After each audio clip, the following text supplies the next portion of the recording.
Okay. Gee, man, oh man, oh Chevits.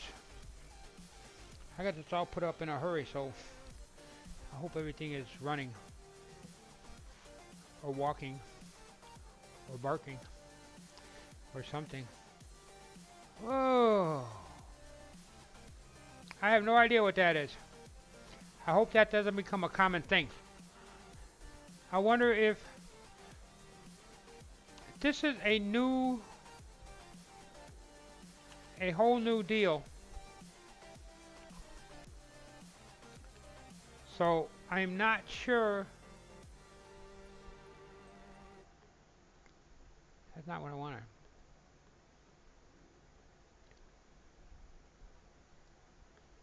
I'm not sure if this modem might not be able to keep the heat. Not sure. I'm not sure. But what do I know? Okay. So maybe we're back. We'll find out. Okay. Phew. So I can go back to my slashing. So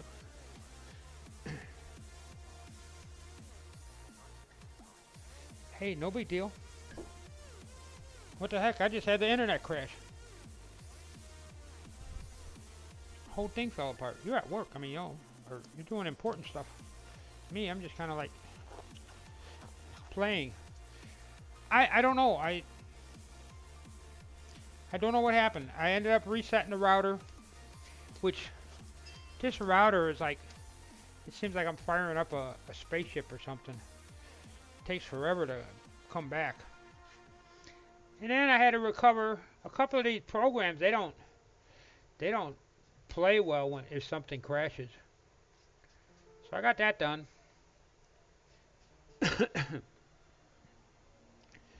And it looks like we're back in business. We're back in beeswax. Man, that stuff stinks. Whew. Stick my head in there, I'm gonna come out and start talking about legalizing marijuana or something.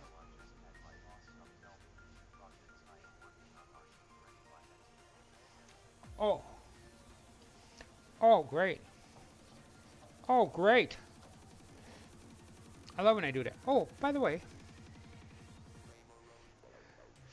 remember when you had like a couple months to do that? Well, we lied. I might end up using up this whole thing on this. It's soaking up pretty good, which is good. I'll be so glad to get rid of this. I have got like 4 colors of stain, and this might, if I run out, this might become the cabinet of many colors. And they've been sitting around. They've been through a lot of temperatures and stuff like that, and I want to use them up. So this way. Ooh. Oh, that's not too bad. A lot of that stuff, it just put the specs in, and it kind of like does a lot of the calculations by itself, doesn't it? I don't know. I remember we used to do. I wrote my own inventory program when I worked for the office machine company. Back in the days.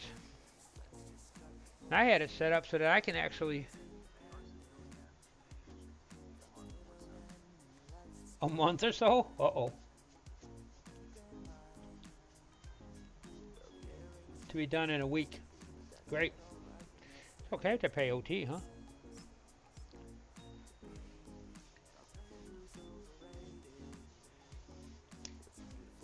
But yeah, I wrote my inventory out, my inventory in DBase myself, and I had it set up to the point that I had a listing already of what I ordered, what I had coming in. I could do inventory every week. It worked pretty good.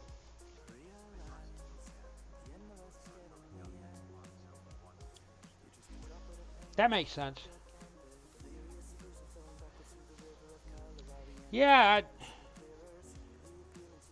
I forgot what it was. This was a couple years ago.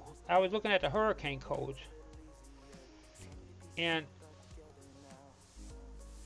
I was looking at the next batch was supposed to be coming out like this year or next year, one of these years. I remember that, and they're changing a lot of stuff for hurricanes.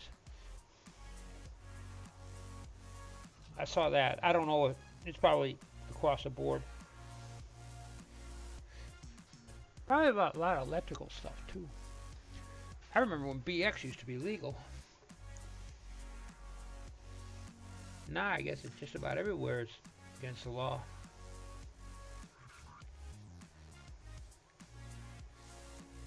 The nice part about it is over here in Baytown, everything, just about all their codes is based on the national code. You get to places like Chicago, like back Chicago had their own.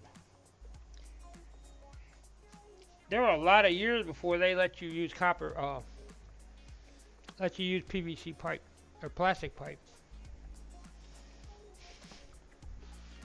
Everything had to be either had to be metal, copper or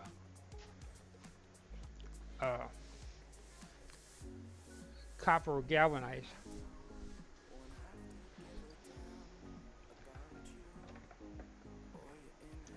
And there were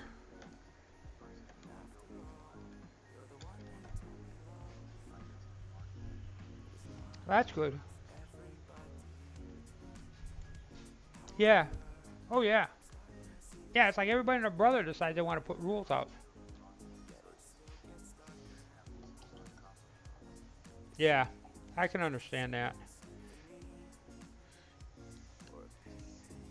Codes is an interesting thing with me or with us because I work for over here in the city. I work for the health department, so there are a lot of codes that they dealt with like food safe and stuff like that. And there was always stuff going on, and it's kind of interesting because there were a couple of businesses here that Jan, I don't know what happened, but Jan ended up getting to know these people. And this one lady, she wanted to do a garden restaurant or something like that, expand off of her business. And every time that they would get,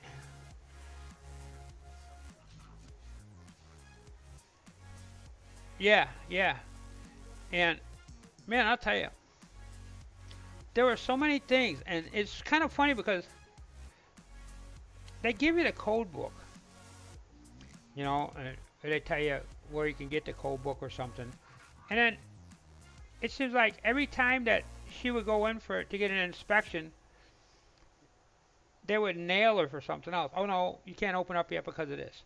And the cost of building and modifying their property to meet these codes was astronomical. Holy buckets. She had talked about the thousands of dollars that she spent just to put out a little stupid little patio thing. And like, well, there's reasons for that. And then they have different codes for packaging. Like the health department, boy, they got their nose in everything. They had pools. There were people that met like the construction codes or whatever it is, kind of codes for a swimming pool. But then the health department would come in there.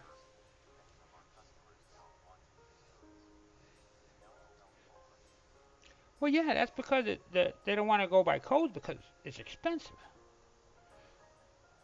A lot of those codes, to meet those codes, you can go cheaper, by bypassing the codes. But Man, you get like the inspectors around here, and there was a time that, yeah, I know.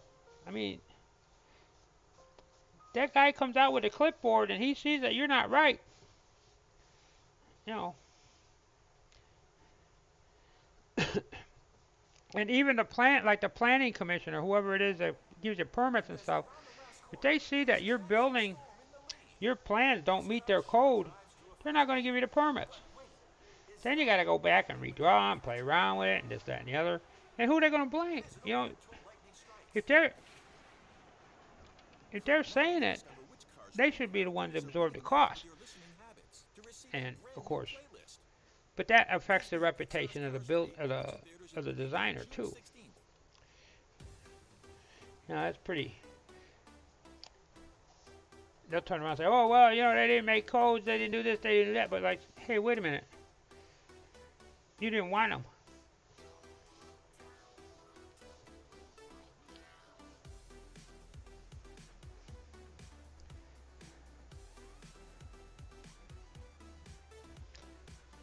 And you know, I will agree. Some of the codes are political. You know, but that's like anything else. Some of it's safety, and some of it's just, especially when you're talking about on a local end. There's a lot of people that they'll have an interest, some kind of interest in it.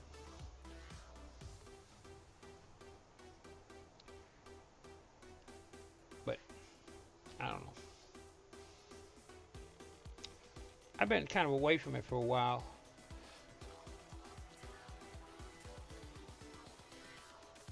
I haven't had to deal with it for quite a while.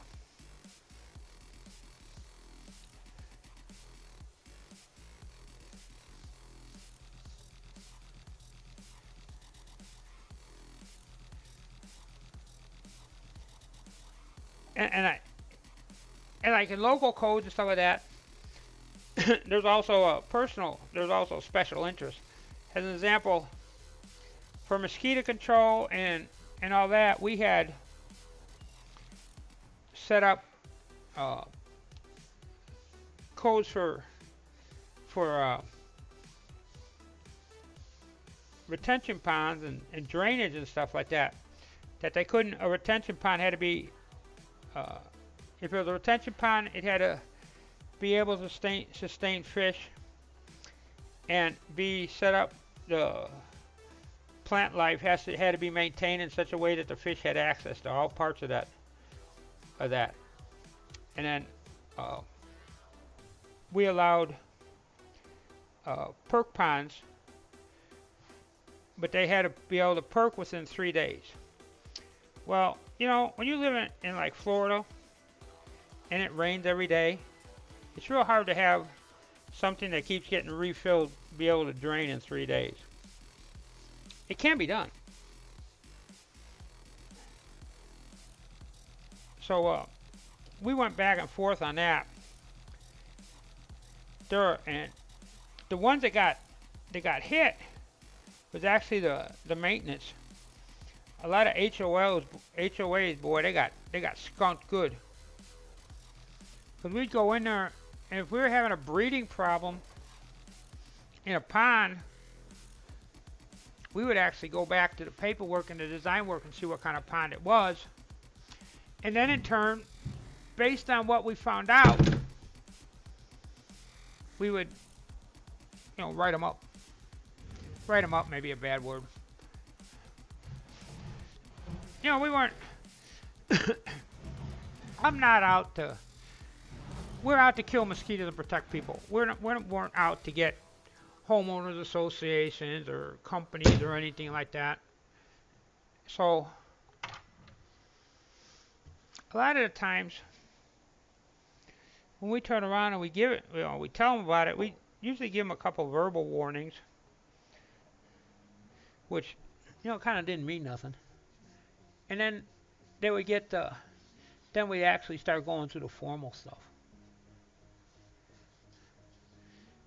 And then if they played jerks, which was really a bad thing to do, Then we get the engineering guys in there, the actual code people.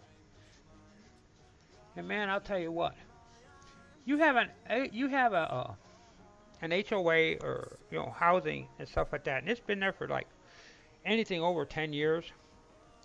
Odds are real good that that retention pond flunks a lot of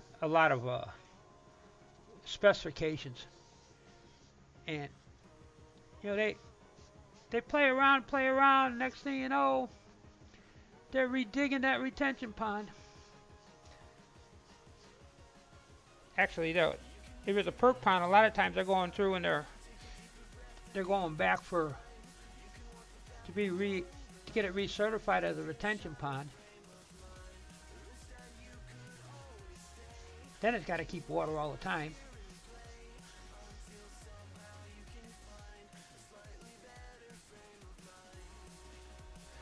Oh, there's all kinds of things. Then you got the bad one. Oh man, they turn around and you get a contractor who's going to kick some. Wants to make some time. He will turn around and say, "Oh yeah, that's a perk pond," and then he won't build it right because the pond itself has to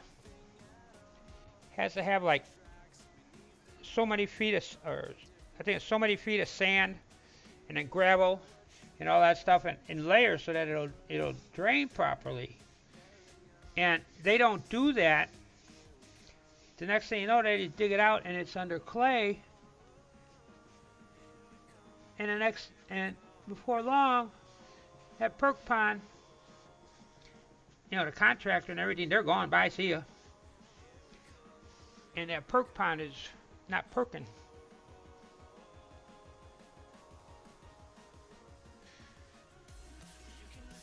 And the people that have bought houses there and paid all that money,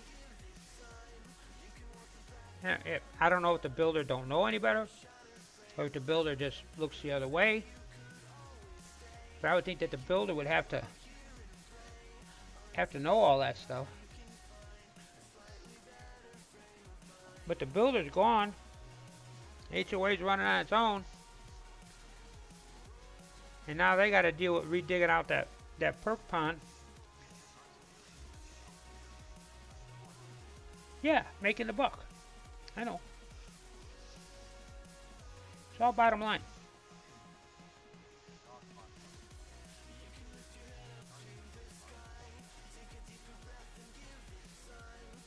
Well, the other thing is, though, most probably the architect probably put it in the specifications of what he wanted.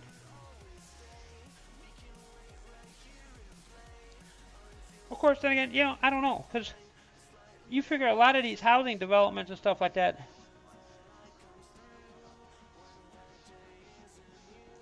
a lot of those housing developments are built by the same company. Well, they were in Florida anyway. And I'm pretty sure that the people that are designing it are the same thing. They're probably on that builder's payroll. So they're doing whatever the builder, the owner of the place is telling them, whether they like it or not, because they want their job.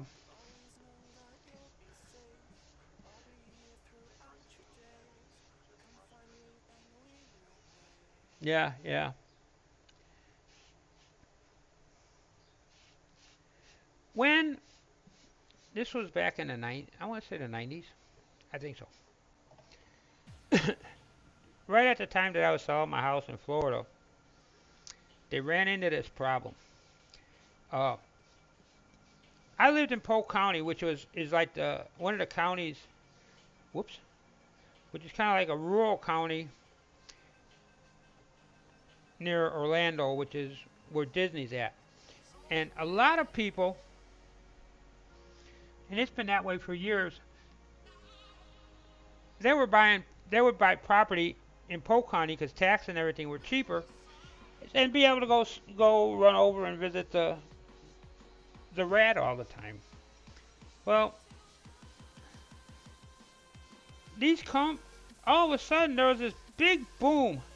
They were tearing up orange fields or orange groves and everything else. They were building these things in the middle It looked like it was the middle of the Sahara Desert. There was so much sand and everything. And there were these German investors were buying these things like crazy. Holy buckets. Loan companies are, we're giving loans to these German companies and all that kind of stuff. And they were selling them as timeshares. I guess in Germany. I guess it was in Germany. And yeah, it was in Germany. And they were selling them like hotcakes. Well, they never made a payment on the houses. They were selling these houses as timeshares. So they were taking the money, the loans and stuff that these people were taking on these timeshares, and they were running away with it. And never making a payment or anything on the houses that they timeshared out. So now, it takes about 6 months, I think, for a full foreclosure. I think it's 6 months. So now, 6 months go by after this. It was a big push, man. They were building like crazy. And this was going over the course of maybe a year. But it was like on a 6 month cycle. And you would see, we'd be over there and we'd have these people that were talking to us through a translator or something like that, looking for their houses. Look at they see county, they tell them, yeah, go look at somebody that says Conti, and they'll tell you where to go. Because they didn't know where they're at. They're the first time in America. And, they were like really happy. They're going to go see Disneyland. And I don't think they realized how far away they were from Disneyland, even though it's not that far, but for us, but for other people, it may seem like forever. So, they come back. These people are coming in here, and they're finding that the keys that they had wouldn't work. They had been foreclosed. And here are these poor people. Now they got no place to stay. They hadn't planned in their budget or anything like that in their travels to pay for this. And they're like stuck out in the cold. So there's all kinds of things happen with that. Oh, jeez. And there were so many of them that happened, and there was so much money that was involved with that it is assumed, or they say, that actually triggered the big housing. Yeah, exactly. That triggered the big housing bust that they had in Florida. I don't know. It was I think it was like 2000 or something like that. If that happened, maybe 06, 05 maybe, something like that. But oh yeah, oh man, the number of houses that hit the market that they were trying to give away just to recoup something was amazing. And the builders, there were 3 or 4 big name builders that were involved with this. And somewhere along the line, they ended up getting stuck. And this hurt them too. A couple of them went out of business. There are, at least 4 or 5 housing developments that all they had done was the street and the drains, which was really bad because they put the drains in, and the pumping and all that kind of stuff wasn't in yet, and they just stopped building. So here's these big pipes underground holding water, breeding gators, mosquito snakes, and all that kind of stuff. And just sitting there. There were some real nice roads. But oh man, that was a major fiasco.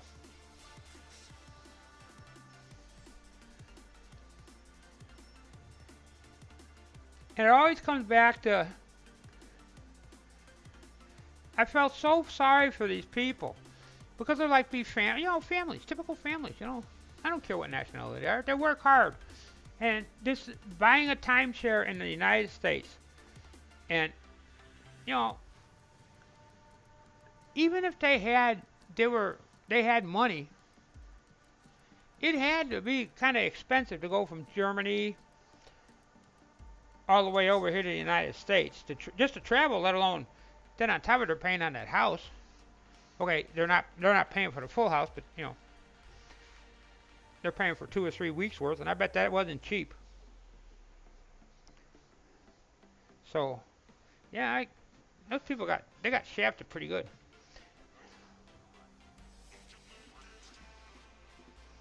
Yeah, but it was just amazing. My my buddy Mark, he's the guy that we were like on a buddy system, and him and I we were really tight.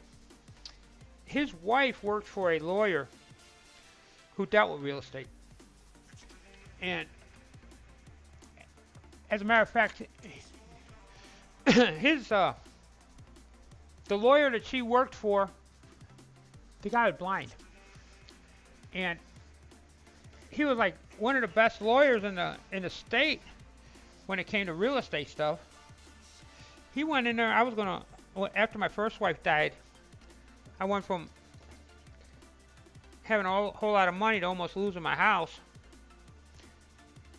One which I had paid for, I ended up having to mortgage it to be able to pay for her medical. And anyway, he stepped in and he covered it, or he straightened it out. I ended up not losing the house, and they got everything all back on track. And after that happened, times were hard, but I was able to. I kept the house. So what ended up happening was, 97% of Dollar Shave Club members love our razors so much they'd recommend us to. He turned around and he said, "I will send you." I asked him. I said, "Meet Stan. Yeah, yeah." Hey Irene, working hard or hardly working? Oh yeah. Well, I don't want to sound like I'm whining, but I am. My medical cost was insane, and then I end up, because of FMLA and all that kind of stuff that they have for the government and all that stuff, I end up losing my job and medical, and I end up going with my wife's. Yeah, and so what ended up happening after everything was all said and done, we finally got onto some hardship deal where they paid a lot of it. But the funny part was that by the time that happened, my wife's medical was paying for everything. And it was traumatic. The billing part of it was the worst. The actually being sick and the chemo and all that kind of stuff, that wasn't. I could live through that. It wasn't. I mean, it wasn't fun, but I could go through that pain and that was fine. But the financial part, the mental portion of it, that was the toughest part. Every time I go in there, they turn around and say they want money, and it's like, but I don't have it. Well, you have to go talk to the credit person. So I go to talk to the credit person, and it was funny because where chemo was, this one credit person, oh man, I think it was a language barrier more than anything else. But she's making a big stink about me paying stuff.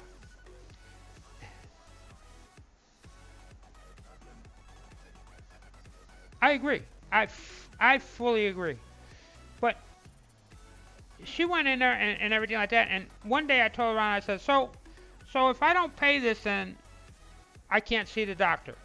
And she said yes. My buddy was there when she said that. And so I walked out. I told the receptionist, just go ahead and cancel. And you'll hear from my wife's lawyer after I'm dead. Well, and so I went home. Oh man, my oncologist, she was, oh God, she was a saint. She called me up and had somebody come to the house, it's probably about an hour drive 45 minutes to an hour drive. Come and pick me up and take me back in to get my chemo done. And she said, she yelled at me. She said, you never do that again. And then she asked what happened. And I told her. Well, they turned around and they took that lady and they basically put her in the office where she doesn't talk to anybody anymore. And I'm pretty sure that there was some reason why that they didn't fire her. Probably she was protected somehow. But yeah, you know, it's like, you know, there's one thing to be a collection agency, to be a collector, but there's another thing to be a collector for a hospital. You know, you don't threaten not to service them or stuff like that, because it's a write-off. I mean, what the heck? And they get, I'm pretty sure that the amount of money that they write off for deadbeats,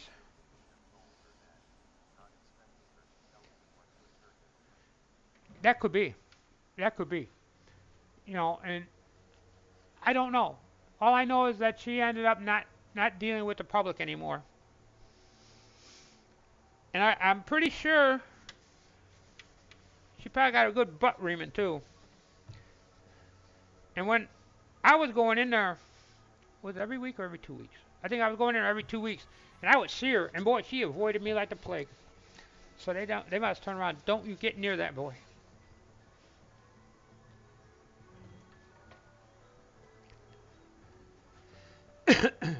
And it's funny because that was the only. Well, no, there was another department that gave me a hard time, but that was actually the only department that gave me a really, really bad time. This is actually starting to look kind of cool. Okay, see you later. Ooh, yeah, oatmeal. Okay, HB. I shall be here. Heather must have worked late.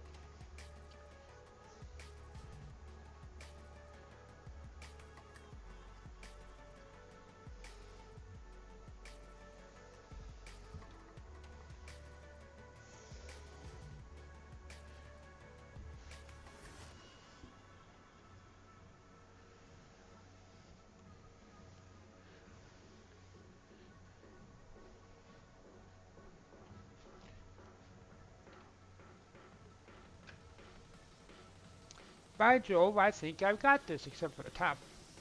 It's okay. Down we come. Down, down, down, down, down, down, down, down, down, down, down, down, down. Oof. Oh. If this was a nicey cabinet, or a looking nice cabinet, I would most probably leave that up on top and let it dry up there. But you know, I'm trying to get this done. This is for the shop. No charge for the fingerprints. I missed a spot here. That's okay. We get it.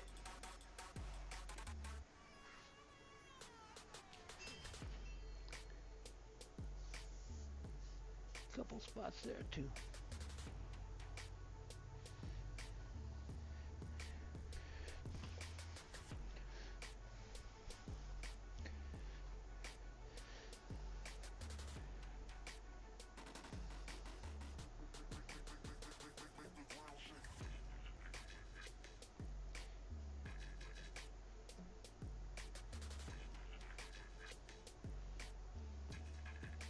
Dum.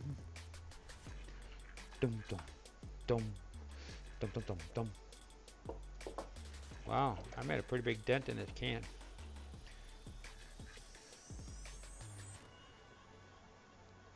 That's some thirsty stuff, man. Hiya, hiya, hiya! I didn't see who that was. Pete, how are you, Pete? Long time no talk to, at least a couple hours. You missed all the fun. The internet died on me in the middle of a stream. It was crazy. I was running around. I think it might have overheated and shut down, but I'm not sure. Who knows? I bet you're not seeing much of what I'm doing. Okay, we do a twisty. There it is. A little bitty twisty. Let's do a little bitty twisty twisty too. Little bitty twisty twisty.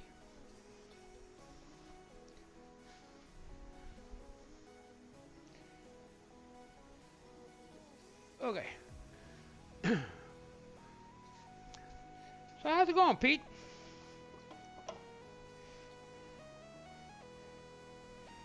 Keeping busy?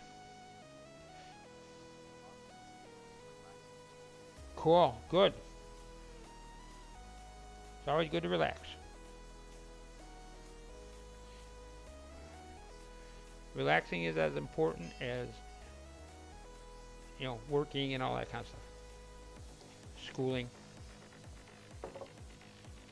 Staining.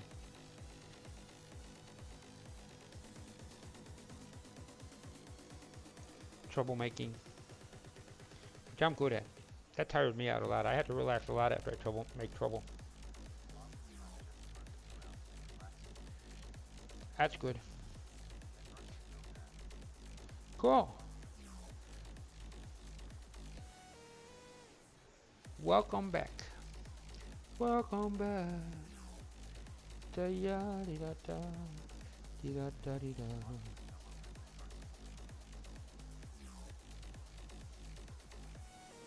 Ya di da da. Well.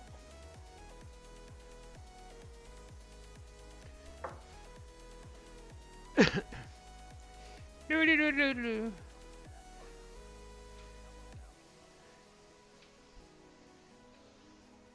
Actually, that didn't come out too bad. It's not a bad color. I'm surprised. I'm surprised. Surprised! Yeah, it come out nice. I'm kind of impressed. Not bad for going to be in the shop here to hold a tool. Okay, this part is done. I gotta do the drawer yet. So let's put it out here. I gotta sit down again. Give my leg a little break. Actually, I gotta drain my hands out too.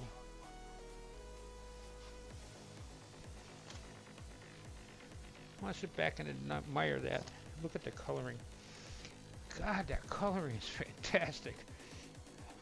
Hard to believe it's a shop cabinet. Here, let me turn it around. Maybe. Is that gonna go?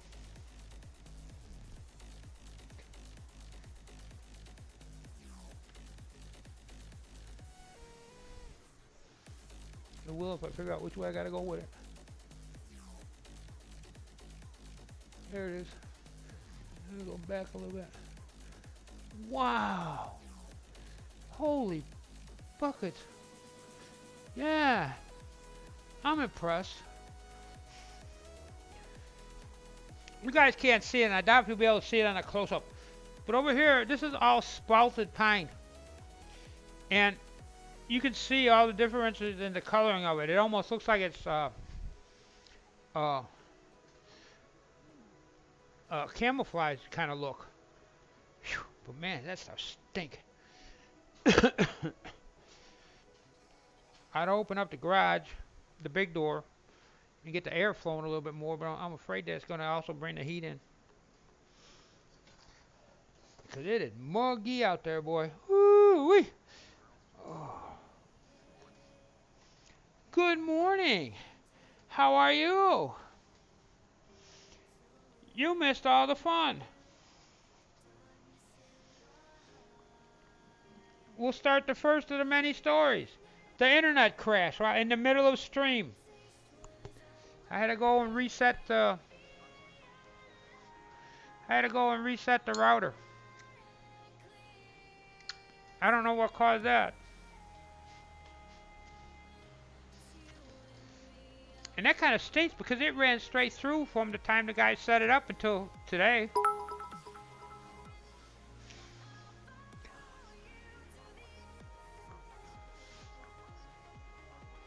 Thank you.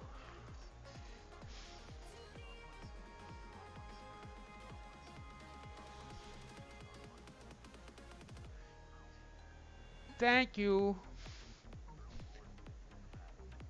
That's funny. Because every time you drop that in, it has a describer. Oh, man.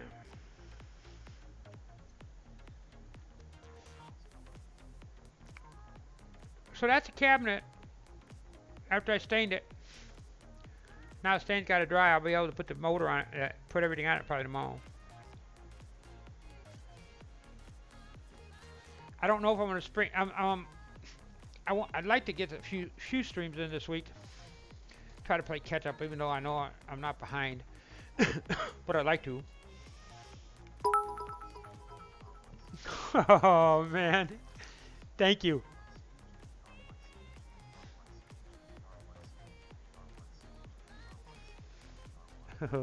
Thank you, thank you. Oh yeah.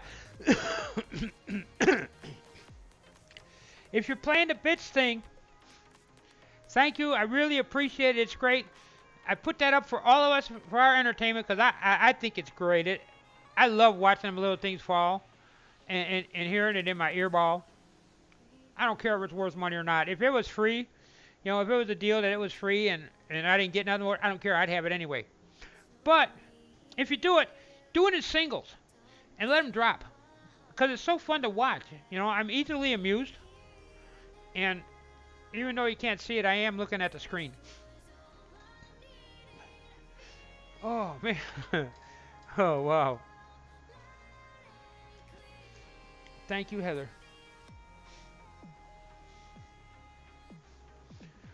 Oh, man.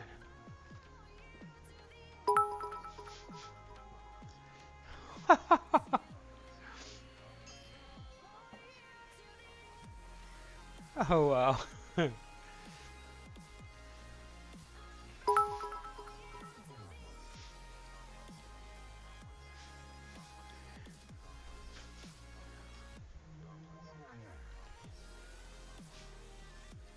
You know what? I'm going to put a smaller glass there, so this way it's easier for you guys to fill. Because I know you're trying to fill it.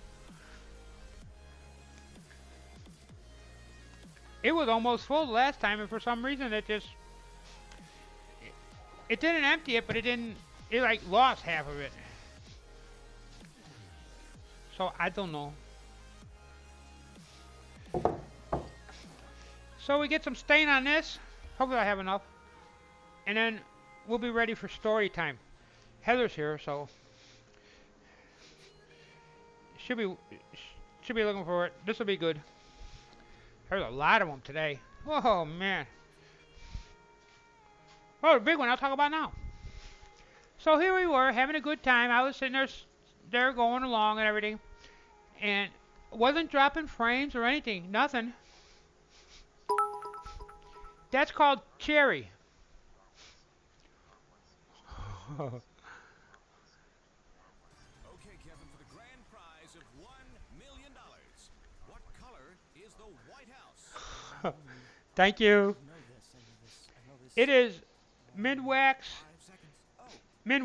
wood finish. It's cherry, number 235. That was probably made in 1940.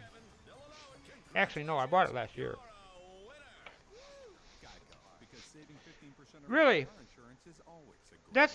I'm not real thrilled with the color. It's a little too red for me. But it's kind of funny. As I get closer to the bottom, and I mix it all the time, but as I get closer to the bottom, it's starting to get a nicer color to it. I don't know if the camera does. I don't.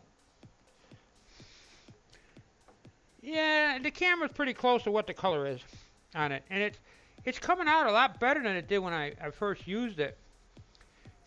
And I think most probably it had been sitting on a shelf so long, and it just took forever to get everything mixed up because the stain are like particulates. and most probably the closer I'm getting to the bottom. Just one. I'm putting it on pretty thick. And in any place that it's not going to run, and any place that's not going to run, I'm leaving it on. I'm leaving it just sit there because I'm trying to get the wood to soak it in instead of the wood soaking in water. And the stain will stay in there, even though the liquid will evaporate, the particle will stay in there and it'll help stabilize it a little bit more. I probably should, put some kind of a finish on it, like a varnish or something. But I don't know. Rumors, I'm still out on that. Because it is just for the shop.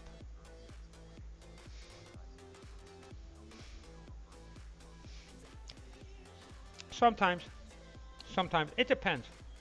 It also depends on the coloring and how you want to control the color.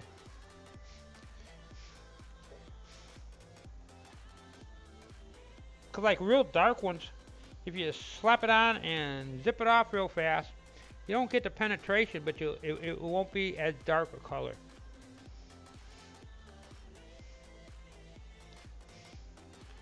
And of course, this isn't where I want it to be. That's a little better. Oh, well, hey, you guys aren't seeing anything. My poor mouse has got so much stain on it, it's pathetic. There we go.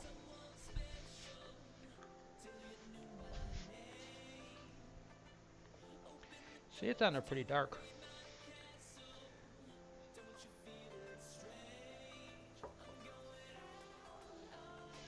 Yeah, I built a drawer. I'm doing it. That's what I'm doing now in the big thing. I'm staining it now. I gotta let it dry before I can put it in. I'm still kicking around about putting a handle in it. I kind of think that I'm not going to. This way, I'm not running in and hooking onto a handle all the time. I got a swamp in here. Yeah, it's on thick. Wow.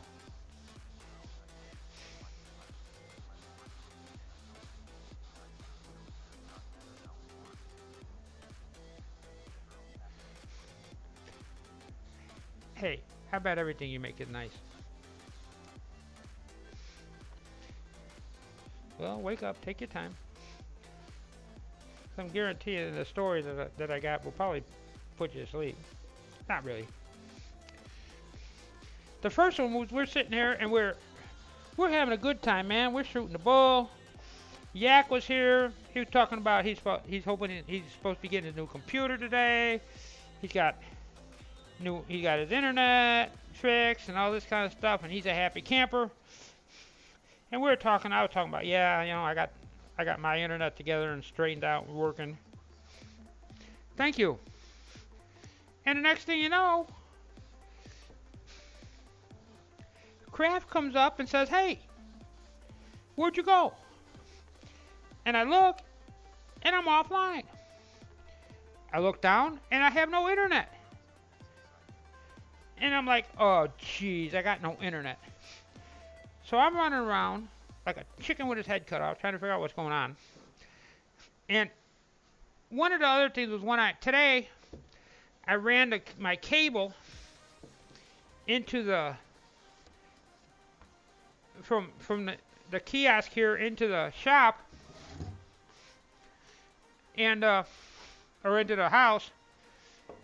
The plastic piece that plugs into it broke, the little plastic retainer. And I thought for sure that it had fallen out. So I went running back in. I was thinking, I just plug it in and come back, boot it all up and everything. No, that wasn't the case. I had no internet anywhere in the house. So I'm running around, and I'm trying to figure out how the heck am I going to... I got to tell somebody, because everybody's sitting there probably wondering where I went. And my phone kept wanting to hook up to the Wi-Fi. And they kept coming up and saying, yeah, you got Wi-Fi, but you got no internet. Well, no kidding. Finally, over the past week, we figured out how to hook into Xfinity's got that Wi-Fi that you can hook into like anywhere. And I finally got everything kind of straightened out so we could do that. And we were actually able to, Jan, they wouldn't, because it's considered a non-secure setup, so we couldn't play bills with it. But at least she was able to communicate and do some of the stuff for work with it. Although it's so slow. So we ended up, so I hooked up to Xfinity on the phone, and I'm sitting here, I'm trying to tell her, yeah, you know, don't run away. Well, Kraft said bye, although I think she's still here. I think she's lurking. Or she's hosting, I'm not sure which. But I think she had to go to lunch or something. And then Yak left. Well, Yak probably had stuff to do too. But Meg held on. Two Dog was by, but he left. Pete's been here. He came in after the big fall apart. So we're back up. Hopefully it'll be okay. I think I'm gonna put on my list of things to do before I stream. You just go ahead and shut down and reboot the router. maybe it just needs to be refreshed. Yeah, and now we're here. And Heather's here, and I promised Heather that I wouldn't tell these stories until she was here. So, because she likes to hear my BS stories. So we'll start with it. So, about 3 weeks ago, this has been like 3 weeks, and this is the princess story. About 3 weeks ago, I was doing something. Most probably, the way my life was back then, I was probably harassing Iggy, or I was folding. No, really, that's good. That's good. I'm not buffering. Somebody was buffering yesterday, but it was on their end, not ours. Yeah, we're doing good. When it's running, it runs good. So, well, anyway, so I go to get a cup of coffee or something, and I notice there's blood on the floor. Yeah. There was blood on the floor. I mean, like, lots of it. I'm like, hey, what's going on? So then Princess comes in, and she's got blood all over her. It's like, holy cow. And underneath her ear, it was just like spewing blood. So I went and I did a quick field thing and put pressure on her and got the bleeding to stop. Well, it ended up being that she ended up getting it was like a big ball, like a big blood clot looking thing in her fur, like a mat in her ear. Well, we couldn't get it out. We tried, like breaking it out and stuff like that. And she was due to go to the groomer. So we went and we told the groomer about it. Oh, and then everything since then, she was okay. I mean, she was a little sleepy, but she's older. And when she goes through phases where she just goes on a sleep binge. So we figured, it was a hot spot or something like that, or who knows? Maybe Tad bit her, but I don't think so. Tad doesn't bite. He just makes a lot of noise. So we're not sure what the cause of it was. So we go along, and we take her to the vet, or not the vet. We take her to the groomer. Groomer calls us up and says, "I'm very sorry, but I can't get that that thing that cleared out. Princess is having a problem. So this, that, and the other. She's not cooperating. This, that, and the other. It's like, okay, well, leave it. And she says, you're going to have a vet do this. Or somebody. Okay. That makes sense. And this is like 2 weeks after the initial bleeding thing. So, Jan called up the vet last week.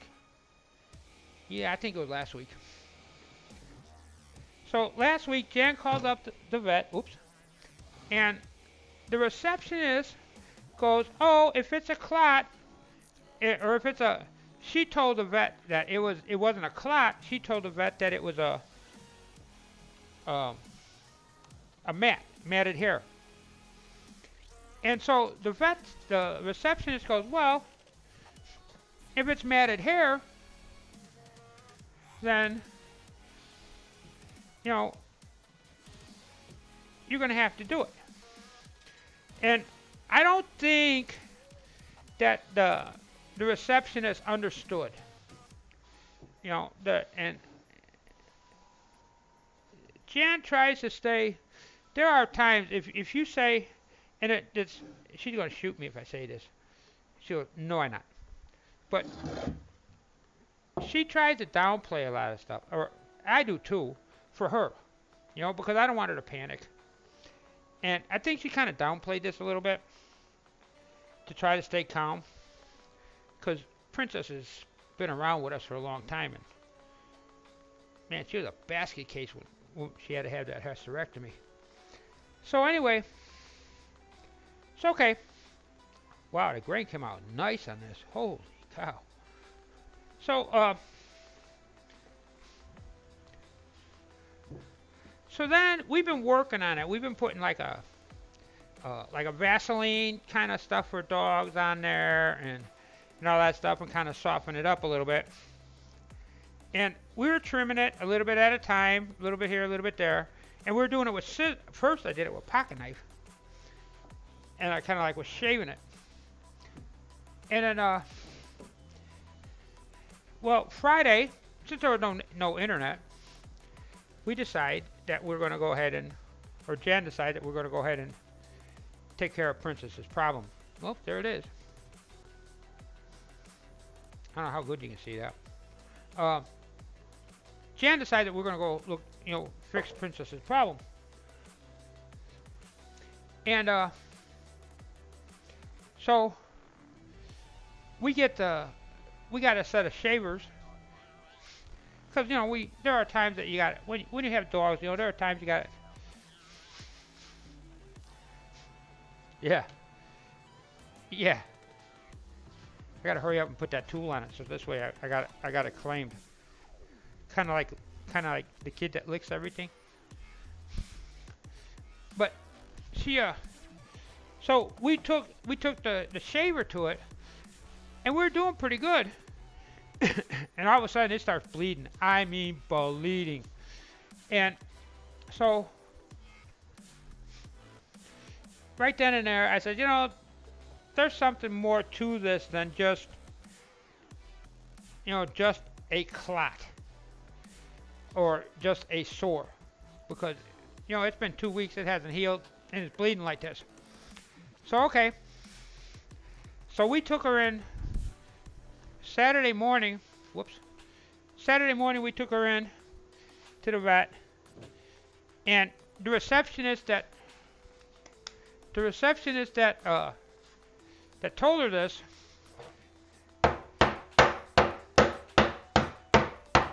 sorry, I should have warned you it was going to be noisy.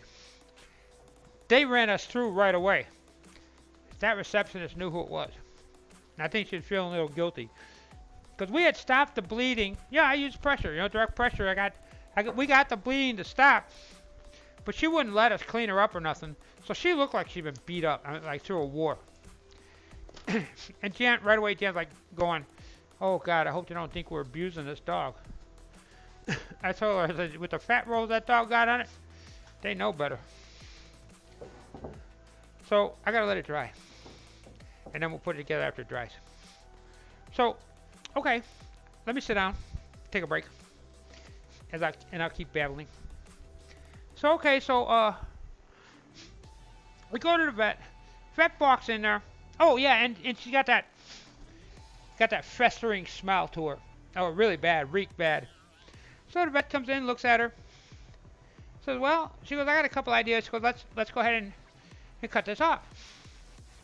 And I said, but I thought you were gonna have to put her under for that. That's what the vet said. The receptionist said. She turned around and goes, ah, like that. I said, oh, okay. So she grabs this thing and snip, it's off. And it's like, wow. What it ended up being was we cut 80% of it off. So when she got in there with the scissors, she got in an angle and hit the last couple while the two of us were holding Princess down. This little 15-pound dog, maybe she's 25 now. This little 15-pound dog, she can be pretty rambunctious. So we went and so she comes back. She goes, oh yeah.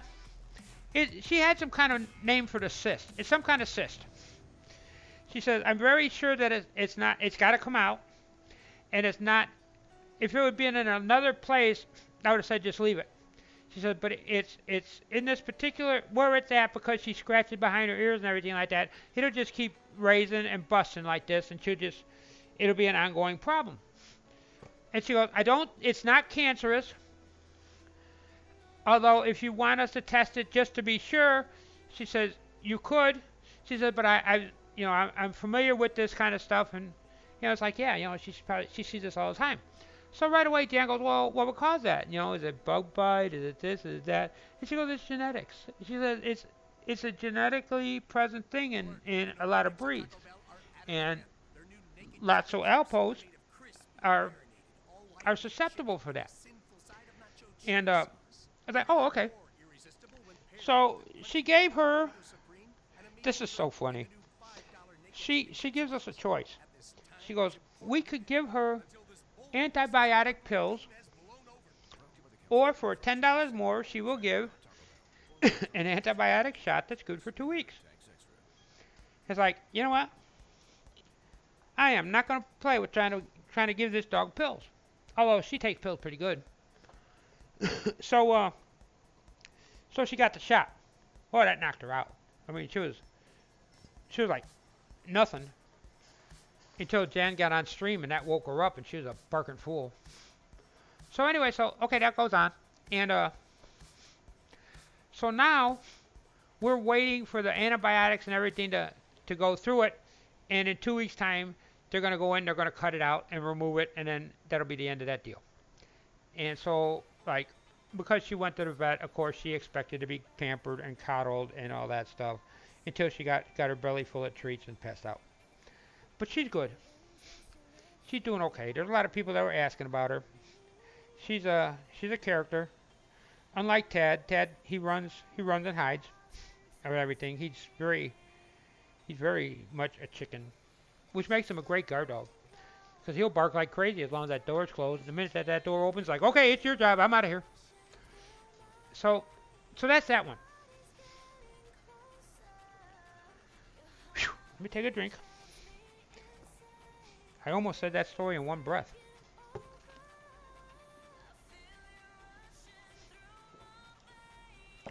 But I want to hurry up and get these done before Heather falls asleep and takes a nap. Or my internet poops out again. I wonder if we were streaming and running this at a high rate and it's overheating it. And it just quit. Who knows? So anyway, now we got the internet story.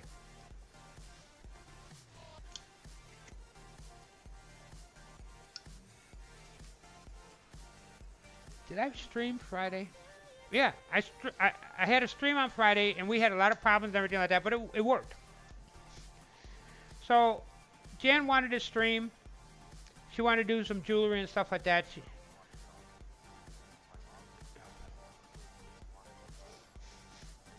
Yeah, mine don't bite. Mine just barks. And then she comes up for pets. Hubble runs. He barks and runs. He's such a chicken. Oh God. There's like my buddy Robert. he comes over. Well, he hasn't in a while, but he comes over for a while. He was coming over pretty regular. And poor Tad, he'd go hide every time he come in. And then he'd do the.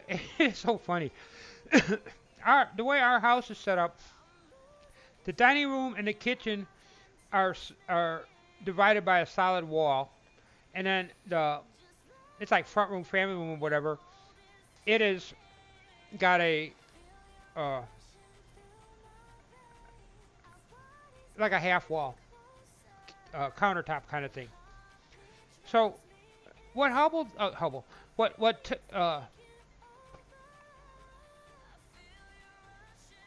oh man, I just had a brain fart. What Tad does is he goes and he starts at one end and he goes all the way around and gets up to where he can kind of see. And if he sees there's somebody there, he'll run by you real fast, and then he'll make the rounds again, and he just keeps circling. You know, it's like he's an Indian and trying to corral him or something. But he will do that. If it's somebody that's really got him scared, he goes hides underneath my computer, on my computer desk. So anyway, so Friday afternoon, I go to get on, and we got no internet. It's like we're dead. We're dead in the water. We are so dead, it's nothing. And so Janet come home from work, and you know that's her thing is the internet and her games. She plays those like roulette games and all that kind of stuff. You know, like Slotomania and that kind of stuff. And to tell you how hooked she is on it, she will have one rolling. She'll have one rolling on a big computer. She'll have one rolling on another one rolling on her phone, and she's got this little Microsoft tablet. And when it's charged and everything, she'll have that set up, and she'll have another one rolling on it. It's like holy buckets. But that's because she belongs to so many of them. It takes her hours to go through all those. But that's her thing, and it's like, okay, that's fine, I don't care. And now she's getting into streaming and stuff like that, so we're cool. So anyway, so there's no internet at all. So she's stuck to working on the phone. So she goes, okay, well, we'll just call in and see if they give us a ping. Normally when we had problems like this, the Comcast would send us a ping and we'd be back up and running. Well, they pinged it and there was nothing. So like, uh-oh. So she calls, and the service person comes in there, and they were pinging and this, that, and the other, and we're talking back and forth and all that, and it couldn't go. And she says it looks like you have your modem is bad. So it's like, oh, okay. Or it could be the wiring. Huh? Hey, K-Dog, what's happening? So, okay. So, at that point, they set up so that and then during the whole time we found out that we were supposed to have this internet called Boost, which is supposed to be 200 MPS or better, and then associated faster upload speed. That's a download speed. So, they said, well, you don't have that package. It's like, what? And so, like, Jan kind of went off. And so this lady, yeah. So this lady turns around and says, okay. So they set up a repair guy to come out on Monday. And it's like Jan wouldn't have internet for the whole weekend. Oh, no. This was not going to fly. So the lady turns around and says, well, I'll tell you what. Well, we'll see what we can do about, and she told her how to go in to set up. Like if somebody drops an appointment, you can have somebody else come in. And so they said, okay. And the lady said, well, if it's a bad modem, we just go ahead and go to the Comcast store and just get a new modem. It's like, oh, okay. And we had to drop off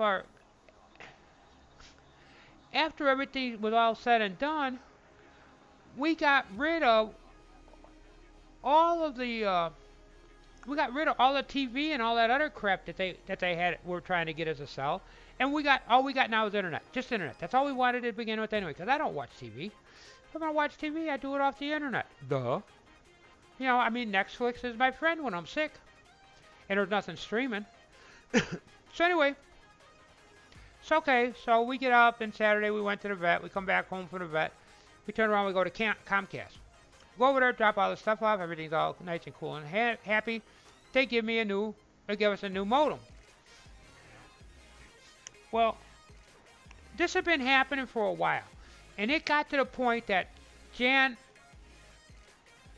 had problems hooking up in the bedroom on the internet on her phone. So we had come to the conclusion that maybe this whole thing, because the phone's got to go through the Wi-Fi router and out into the switches. We figured, well, maybe the Wi-Fi router is going, because we were cooking a Wi-Fi router about every 3 years, no matter where we lived. So, okay. So we ordered one of them. Well, we went over there, and they were going to give us this one big, huge honking thing that's a tower. It's got phone in it. It's got this. It's got that. It's got Wi-Fi in it. Yada, yada, yada, yada. And they were going to give it to me. And it's like, but I've got my own Wi-Fi. And the guy, they said, oh, so they give me this little box, just like the one we had before. I take it home. That's about a 15-minute drive. I mean, it's not like I'm going across the world, okay? But still, it takes an effort to get there. So we get over there. So I get home. I take the whole thing apart. And the little transformer that they plug into the wall is dusty. I'm like, well, what the heck? I turn around, I hook the whole thing up, I plug the transformer in, and nothing happens.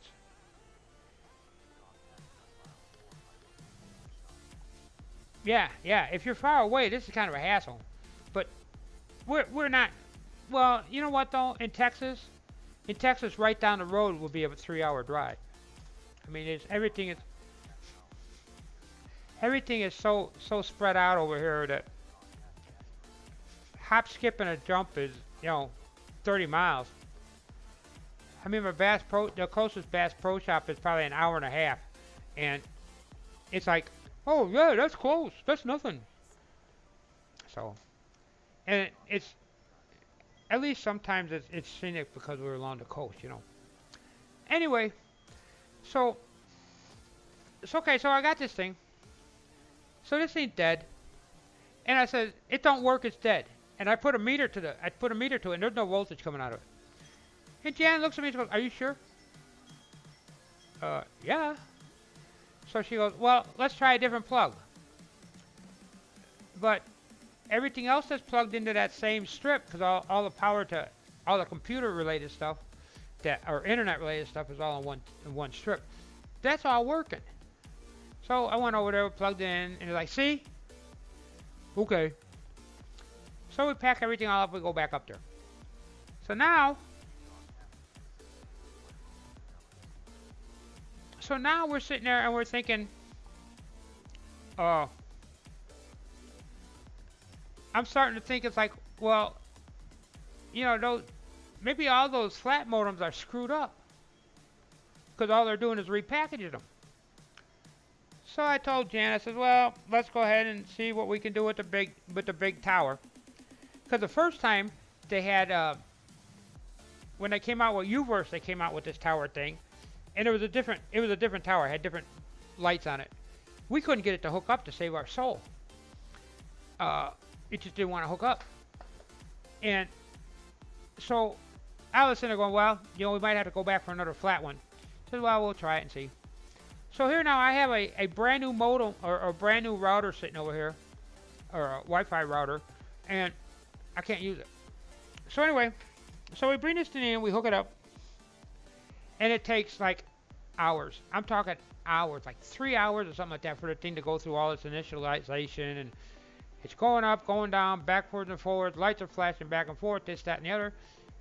And we're giving up. It's like, oh well, we got to call in for the guy, and Janet got him to where he was coming out on Sunday morning, and then she had tried to get him out on Saturday, but she couldn't. So we're like, well, we can wait till tomorrow, I guess. We'll go on the phone, and we had the hotspot set up so that she can at least connect in case somebody from work called her or something. Well, all of a sudden, I happen to look up and I say, hey, the internet light is lit up. I fire it up and I hook it up. And it's working. I mean, it's really working. And all of a sudden, it crashes. And it starts going to the stuff again, but the internet light is off. Another 4 hours go by, and the thing comes up again. And so, and so, it comes up, and it's working again for about 15 minutes, and then it crashes. It's like, hey, what's wrong with this picture? So then we went on internet overnight. And it was like, when it came up, oh, it was fast. Man, it was flying. And I mean, it was noticeably fast. So the guy comes back.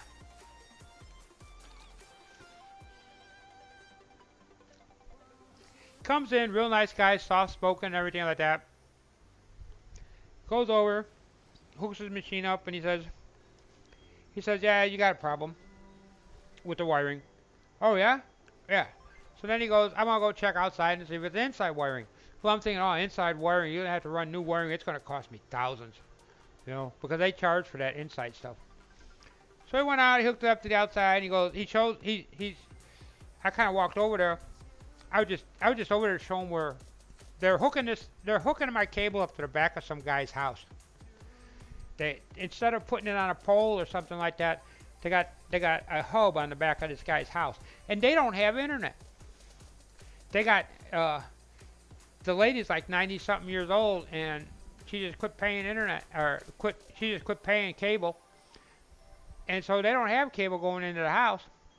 Well, every once in a while, the lady's son, he used to do it, but he's pretty cool about it now. He used to go out there and disconnect everybody's cable. And then everybody be freaking and complaining and everything like that, and he thought it was a big hoot. But he hasn't been doing that recently. So I mentioned it to him. I said, yeah, there's a squirrel with big thumbs over there at the house that disconnects them once in a while. Yeah, well, we'll check. So he turned around, he checked, and he goes, no, you got solid signal all the way. He says, you've got one of the best signals that I've seen. So he's looking at it, you know, and everything like that. So it's like, so it's in the house. He goes, oh, yeah. It's all right. So he's got to go up in the attic. Now, when we moved into this place, well, just before we moved into the people that lived here beforehand, they had 2 big dogs that they were keeping in the garage. And that was like, I guess I ought to just kind of like put an everything cam up, huh? This way you can see me dancing around and looking like an idiot. There we go. Okay. So now the people that used to live here, they kept dogs in here, and they had dog food. Well, it collected. They had a rodent problem, rat problem, and this guy, by the time we got here, they had cleaned all the rats out and stuff like that because there wasn't nobody living here for a while. And he put in a lease that I can't store food in the garage. Like I'm gonna store food in the garage. Yeah. So what ends up happening is that the guy goes up there. Well, he asked. He goes, is this a straight line? I said, no. He says, is it split? I said, yeah. I said, there's a line going into every room. He says, oh, you probably got a bad splitter. So he goes up there, or he drops the thing down, and I've never been up there, and I said, well, what do you think of it, and stuff like that. Well, he gets up to the top, he says, you got a lot of light, because I turned the light on, and it lights the whole attic up. And so he gets up there, you hear him thump, thump, thump, thump, thump, and he stops, and it's dead quiet for like 2 or 3 minutes. And he comes down, sticks his meter on there, turns around, looks at it, and he goes, see, it's stronger than when we saw it. He goes, you've got one of the strongest signals that I've seen in this area. Like, well, that's cool. So he plugs it into the back. It goes, it does its little dance, and we got internet before the guy's even putting his stuff back in his bag. Cool. And then I'm asking him, I said, so how is it up there? Is there flooring? Yeah. I asked like, well, is it is there flooring up there and this, that, and the other? And he sat down and he kind of drew a map. He said, yeah, you got flooring all the way over here. There's a little bit open on the other side, but it's okay. And this, that, and the other. And he goes, you had 5 splitters in line. He says, so I went and he set it up so that he only used one connector, and he kind of like used that splicing connector, connect them together. He says, I got rid of all those splitters. He says, I got no problems. Well, then he pulled out of his pocket one of the splitters, and it was so rusty from all the humidity and drying and all that kind of stuff that it was rusted, and I thought they were made out of aluminum, but the little cap was metal, and you open up inside and it's all a big ball of rust. Well, that makes sense, because when it was humid out or raining or humid, the internet stunk. When it was dry out or drying up, it worked pretty good, and everything was pretty stable. Yeah. So it's like, oh man. So I went. So it was all done and everything, and I told him, I said, I'm on Twitch, and and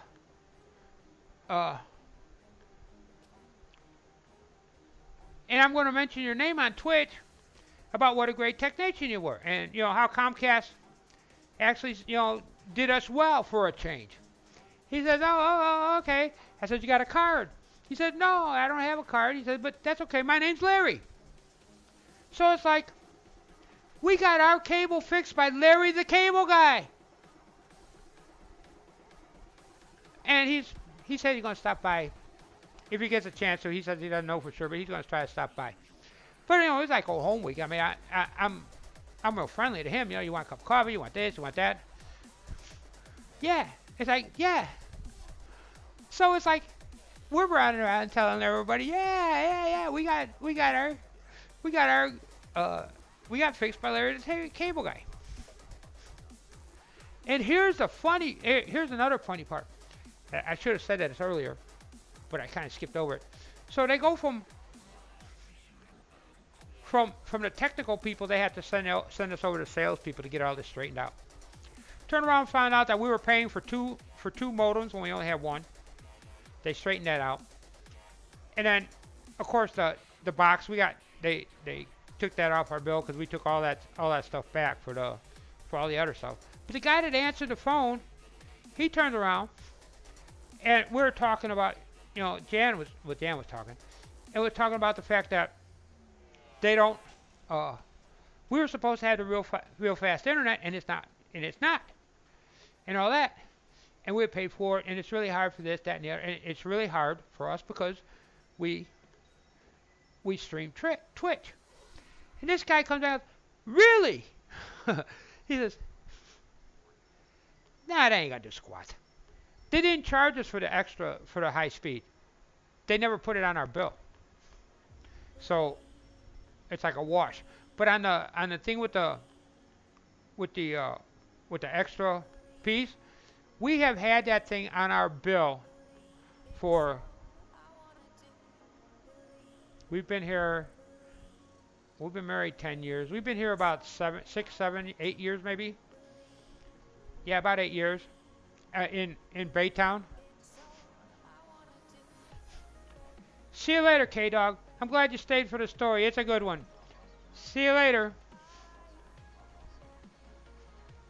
But so, yeah, we've been paying for this thing. We handed it back, and they never took it off. And they kept saying they're taking it off, and they kept saying they're taking it off, and it never happened.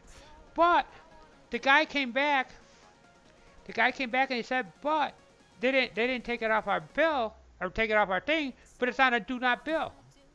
So it's showing on our record, but we weren't getting charged for it. So now, supposedly they got it off our record. Whatever happens, happens. I don't know. So, but yeah, he was a gamer, and he said, oh yeah, he says, that new package, I got that package, I play games all the time, da-da-da-da-da, I watch Twitch. He says, I don't stream, I probably should, da-da-da-da, and he was talking back and forth with Jan about gaming. I mean, that's like old home week. that's when all of a sudden, when that happened, he turned around and went started verifying. I think I'm almost certain that he was the guy that got us the 8 o'clock on Sunday morning appointment. I mean, he like went out of his way to make sure that everything was squared and straightened out and everything, and we got internet back up and running because you can't jack a fellow gamer. And so, yeah. And then they sent Larry the Cable Guy. I mean, what a story. And it was working good. I mean, nobody's refreshing. It looks like it's pretty good quality. I didn't pull out my thing here. Let me see. Let me check my stats. Since I restarted, which I don't know what that is, how long it's been. Oh, I don't think this one do uptime. Let me look. Let me look at Angbot and see if it tells me what my uptime is.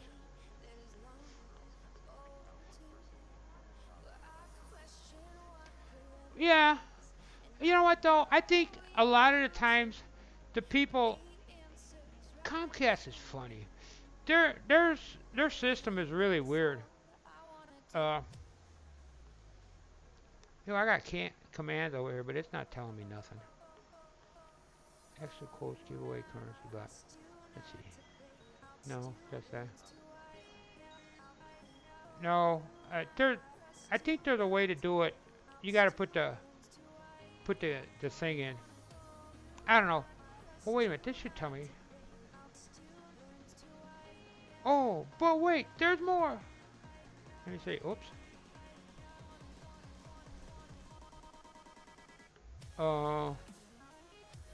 Memory usage, live, interactive, bitrate.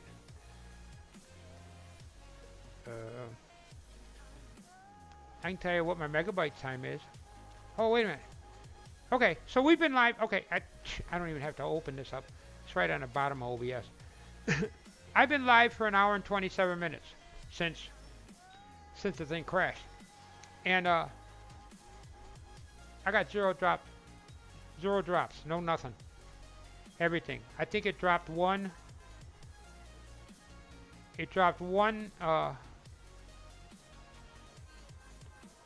Okay, it dropped 9 frames while it was running. Yeah. No, that's right. No, it doesn't give up time. No, it doesn't. It doesn't for some reason. I've got to go in and program it, I think. But yeah, so it's running good. And I'm only using 19% of my, that says 19%. OBS is only using 17% of my CPU, and I'm using about 50% of my CPU for all the other garbage I got on it. Yeah, it's running real good. And when you run OBS, how can I put this? I'm trying to put this in a way. XSplit, when you turn around and you hit stream, it will go through and it will calculate all the stuff, the speeds and all that kind of stuff automatically, unless you go in and you do a manual override. It'll pick which Twitch server to go to, Twitch, not Twix, which Twitch server to go to, and the bitrate that you're traveling at. Well, they started doing that. There's a way that you can do that with OBS also. You got to manually ask for it to do it. But like before I stream every time, I used to run that. I check that. Sometimes I change it, sometimes I don't. Well, ever since before that, there were some days that it was setting me up and I was running at, my bit rate was 549, which is the lowest that you can set this thing at. Plus it was at the lowest resolution.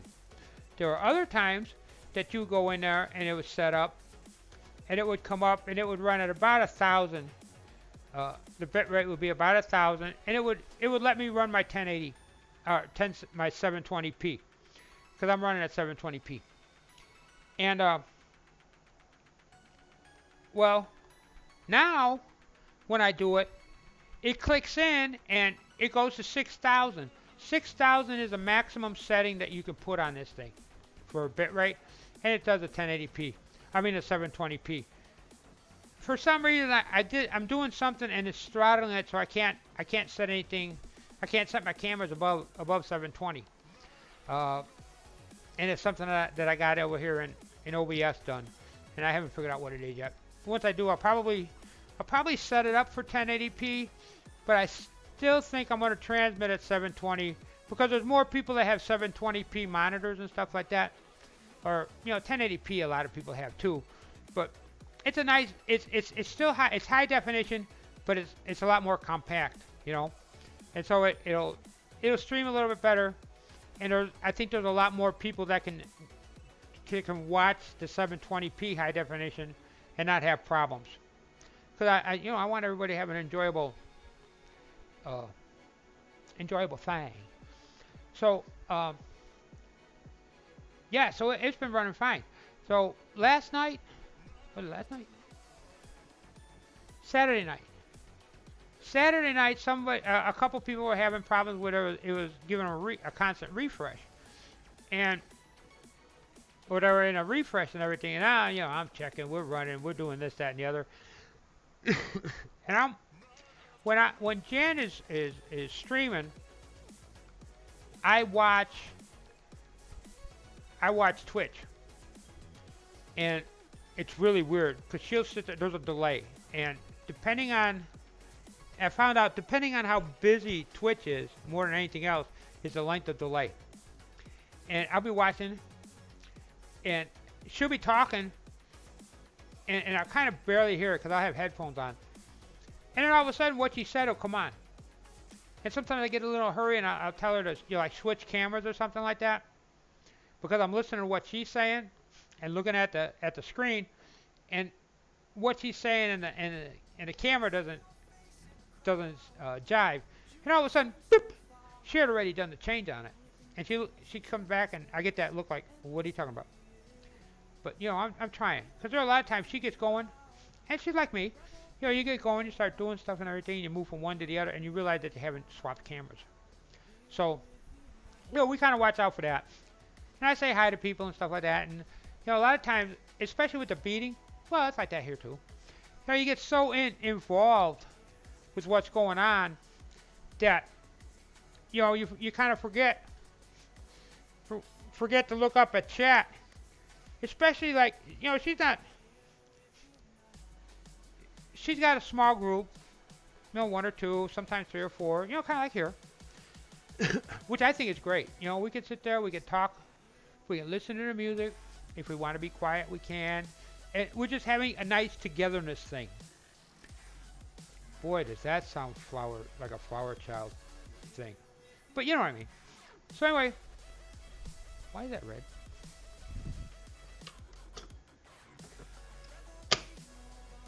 There it is. So anyway, I had a battery that was giving me red. It should be green, and it's not. It wasn't charging. So I hate when I do that. A derailment of a one-track mind. So I was over here. I was funneling this, and then So I was a little concerned about it. But I think that it had a lot to do with the internet that the other people were having. One was on a phone. So then yesterday,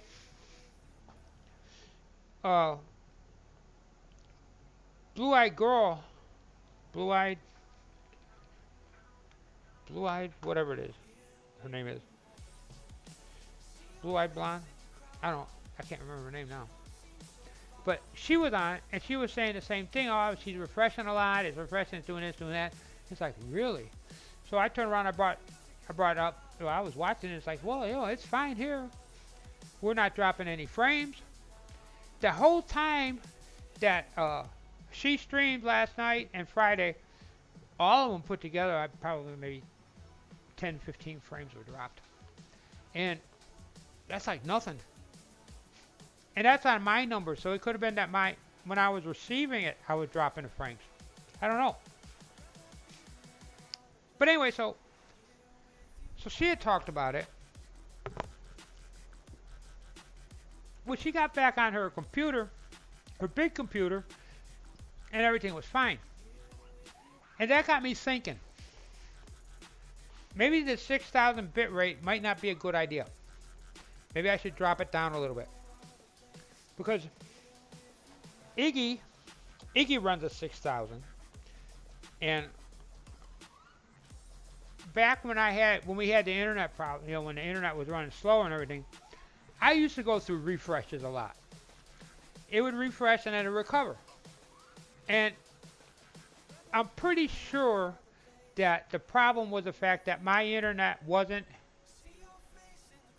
getting enough, it wasn't fast enough to get all that at one time. So I had to stop and churn and then come back and say, oh, okay, and then take off again.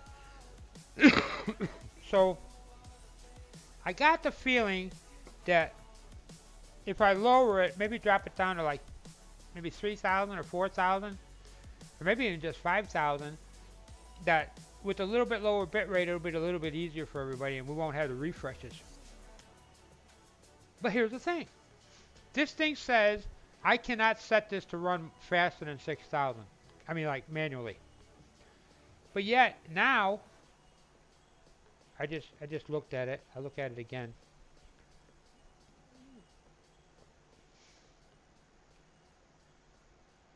Now, my bit rate is at 6,200. 6,200. So it's running faster than what the max setting is. That's like insane. So the thing that I'm wondering is if I turn around and I set it up to 5,000, if it doesn't just start walking its way up and get back up to the 6,200 and just keeps on going. I'm not sure. I'm not sure. So, okay.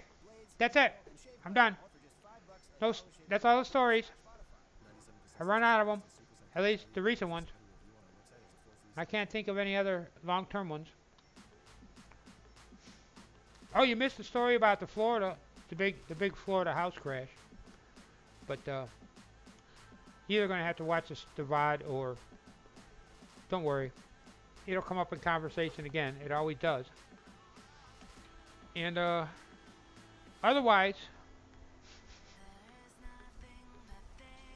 yeah, it's kind of interesting the way that it happened. And if you twist my arm, I probably could tell it again.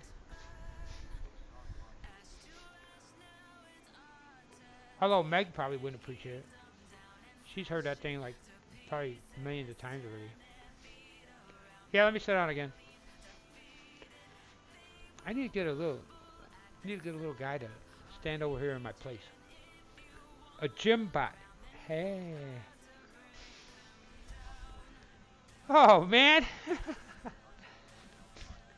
Oh, okay. Then we'll talk about it. Let me sit down. We were talking about codes and violations and things like that. And one thing led into another. One thing goes into another. And back when I worked in Polk County, Florida, which is a part of the county is right next to. Yeah, relax. I'm swilling on my bubbly, except I lost it. So Polk County is like a very. It's a predominantly rural county. There's a lot of groves and cattle. And in general, it's a poor county. And in comparison to like the Orlando area, which is right next to it, I don't remember what county that is.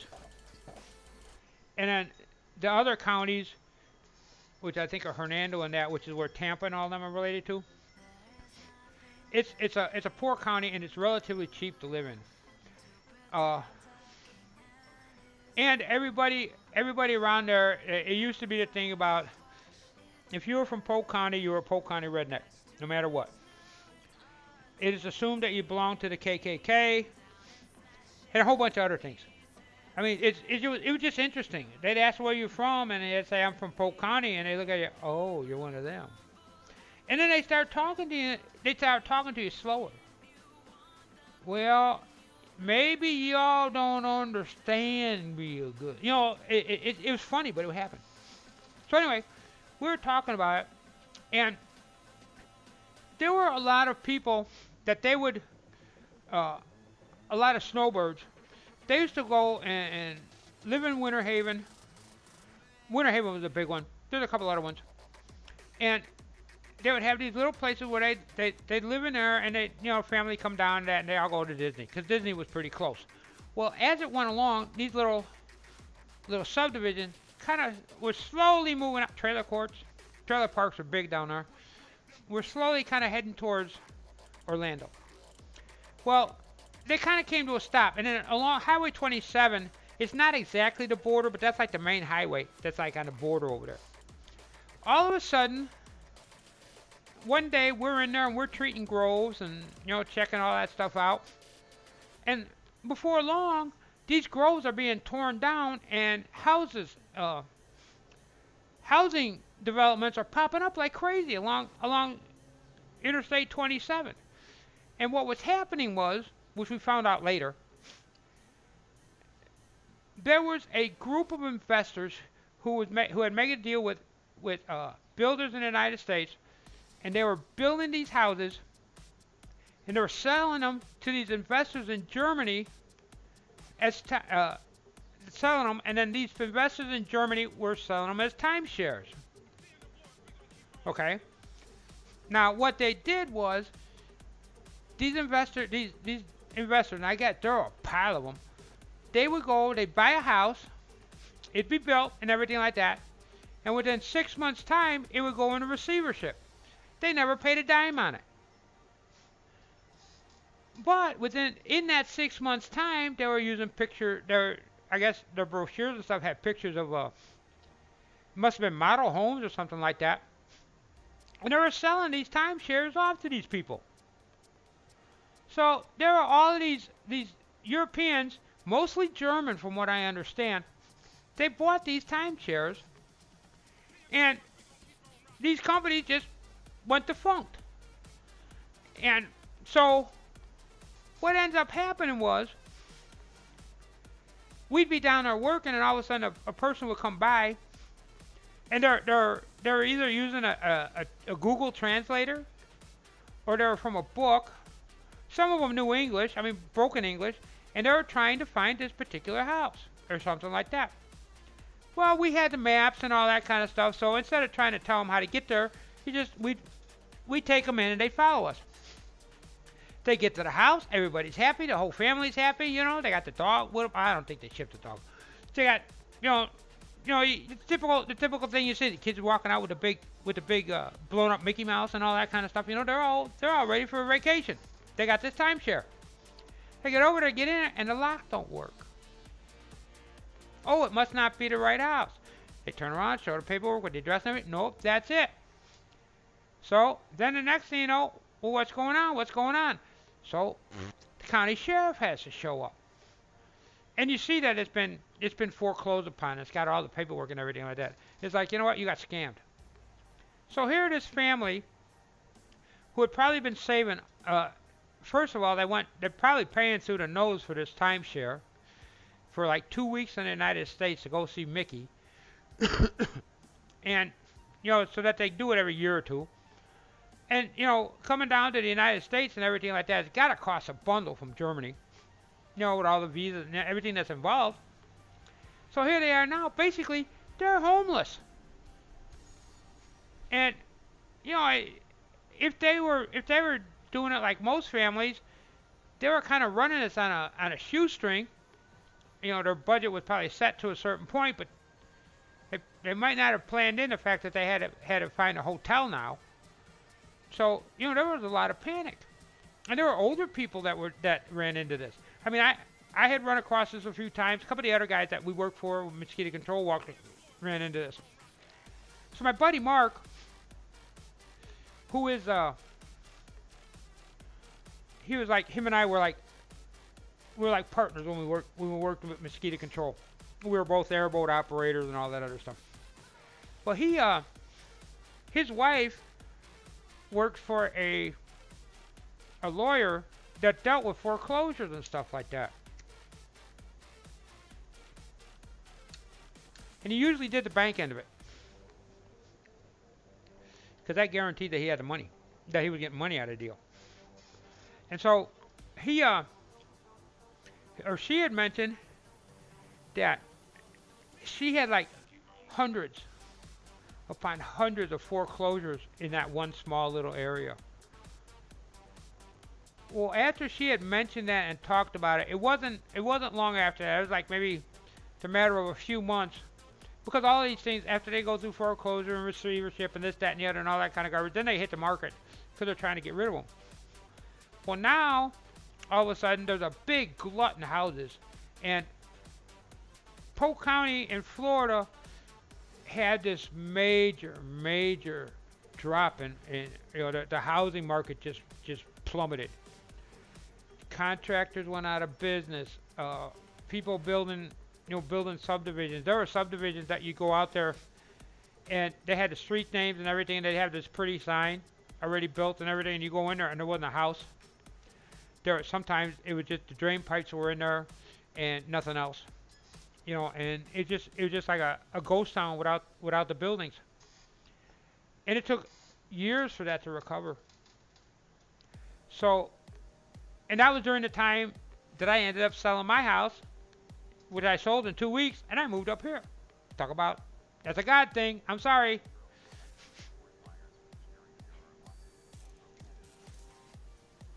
Yeah. Eh? Yeah, there are a lot of Canadians. New York and Canadians. New York, Massachusetts, Canada. There was another one. Another one that had the accent. But yeah, you're right. And it's funny because Polk County was it's a big snowbird county, especially for people that like to fish. Yeah. That's why they call them snowbird, because they're running away. They're flying away from the snow. They're migrating. And it's true. We had they did surveys that it was done by phone or mail, and it was like, who's the happiest? What's the happiest? Or who you think is the most important, and gives you the best service of the county. And mosquito control, we were in the top 3 all the time. I know I've said this before, and I will say this for years and years, but we were in the top 3 all the time. And they noticed that the number of surveys that they came back that would have positive stuff, but a lot of griping on it, would increase during the winter months. Also, just the volume of surveys that would come in almost tripled. So, like, 2/3 of the population of Polk County was gone during the summer. And you could see that too, right? And you go into, we would be doing mosquito control because somebody would complain. You'd drive into a subdivision, and especially a trailer park. Subdivisions were kind of half and half. But like you go into a trailer park, and you see like a couple of senior citizens living there, and they just got to the point, it's like, it got to be too much of a hassle going back and forth. We decided we're gonna live down here, and we sold the house up north. Same story almost every time. And there'll be a couple of them, and everybody else in the trailer park, you can tell that the places are boarded up.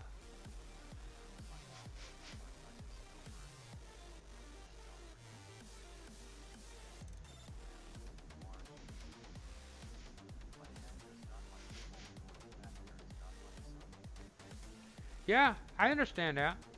I moved from Chicago to Florida. The best thing I ever did. I think, personally. But, yeah, and then I moved from Florida here. That's another story. And that one's like a real long one because a whole bunch of stuff that stack up to it. So, I don't want to stream that. I don't want to stream till tomorrow. I don't know if my router will hold up another 5 or 6 hours. Now I'm just wondering if we had such heated conversations that my router overheated. But it ran 3 days. Sunday, Monday. This is Tuesday. Yeah, almost 3 days. That's not too bad. I don't like the idea of having to reset it. Reset the thing every 3 days, but hey. Oh, see? Did you make microwave? I so love popcorn. Oh, God. Not me.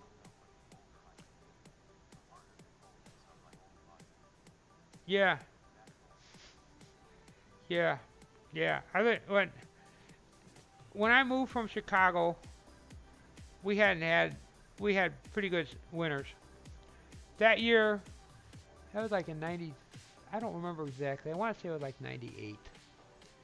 They had the big blizzard in 98. We ended up. I had a four-wheel drive truck. Oh man. Oh man. Oh man. So now I'm a movie theater. I'm impressed. Oh man. Oh. Oh, oh, oh, oh. I can't eat popcorn anymore. And it's killing me. I so love popcorn. Uh, oh. Anyway, so we had to go and we drove to Aurora, Illinois, which is like a 2-hour drive normally. It's like 4.5 in a blizzard. In a blizzard. We went over there so we could buy a stupid snowblower so I can dig my truck out, my truck out. This was my first wife's truck. So I can dig my pickup truck out so I can go and close out on the house we were buying in Florida.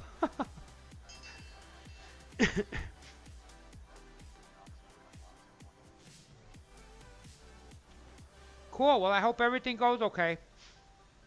Say hi to your mom. Hope everything's fine. Moms and docs are rough. Of course, with Jan, husband and docs were rough too. But oh yeah. Oh, popcorn. When I was young, my uncle, my one uncle, my dad's got, there were 14 kids in my dad's family, 7 boys, 7 girls. My dad was the oldest. And one of the uncles, I can't remember who it was, they grew popcorn. They planted it. Oh, good. I'm glad. I hope it's something really minor. I hope, and it was just like a whim. He had so much popcorn he didn't know what to do with. And so we went over there. We used to go to Missouri. Yeah, my dad was originally from Central Missouri. And he went to Missouri. We used to go about once a year until he got sick. And then, we went to Missouri and they gave us 2 big 5-gallon buckets of homegrown popcorn. And it was the same strain that Orville Regenbacher uses. How he got it, I don't know. Man, that was some fantastic popcorn. And it was like I'm the only one that ate it. And I ate that whole 10 gallons of popcorn. Took a few years, but I went through it. And then I griped at the price of when I had to buy it. Welcome to the Toyota Camry 1 event, where you can get a great deal on a car named 2016. Then, and then, Oh, so you're a fan. where we lived at in Chicago, and Let's test drive this bad boy. I get talking to Toby, the glass man, Cummins guy, and he's from Chicago. He lives pretty close to where I used to live. But it's, oh yeah, oh, I can't eat it though. Hey, Heavy, how are you? So, welcome back. So, we used to go to this place. It was a railroad salvage yard. You don't even hear those places anymore. Oh, great. That means I'll never get anywhere with it. When he says epic, I die. A lot. I've heard the Epic thing before. So anyway, we used to go to this railroad salvage yard or salvage place, and it was a really cool place. I used to get tools, like good tools. Oh yeah, it was great. And there were some things that used to come in pretty easy. It was or pretty regular. They used to get, and it was overrun from one of the candy companies. I want to say it was Tootsie Roll, but don't hold me to it. But the name was on the bag, and they used to have these. I can't remember the size. They're big burlap bags. I want to say maybe they're 50 pounds. They're 50-pound bags of granular salt.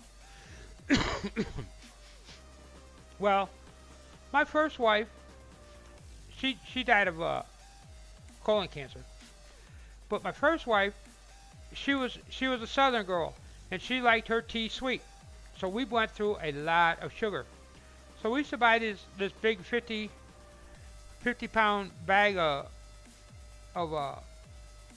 sugar, and it would last us, a month or two. I don't know exactly, maybe 3 months. But we go there all the time for that. So we were guaranteed to make a trip there at least once a month. Oh, that's okay, thanks. It's been a while. So we did, we used to go there, and they had all kinds of stuff, man.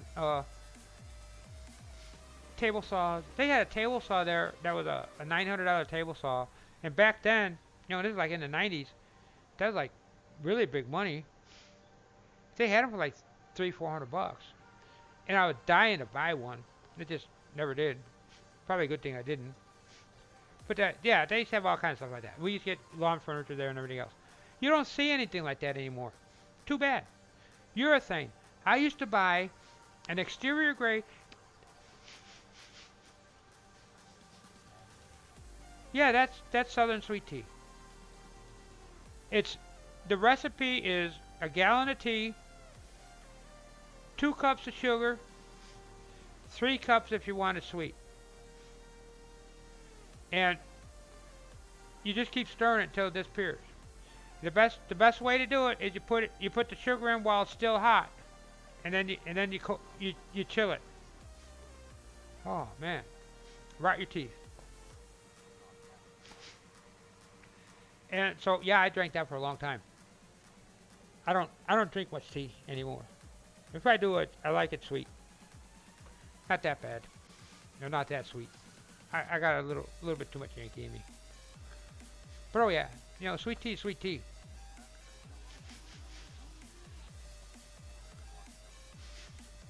Yeah, pretty much. Now my dad's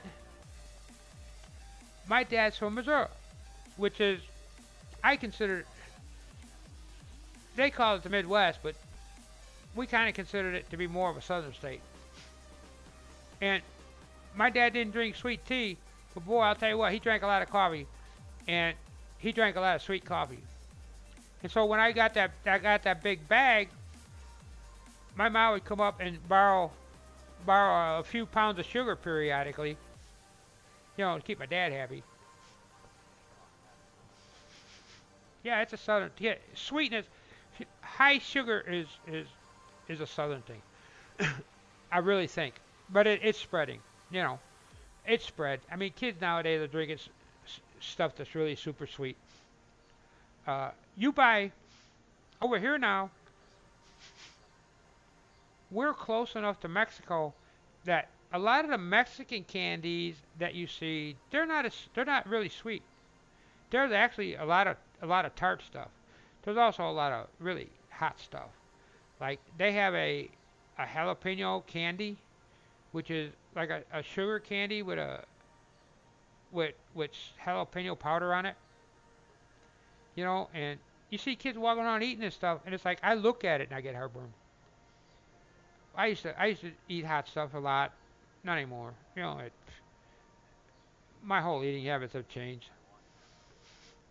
Oh yeah, you gotta come down here. You go crazy.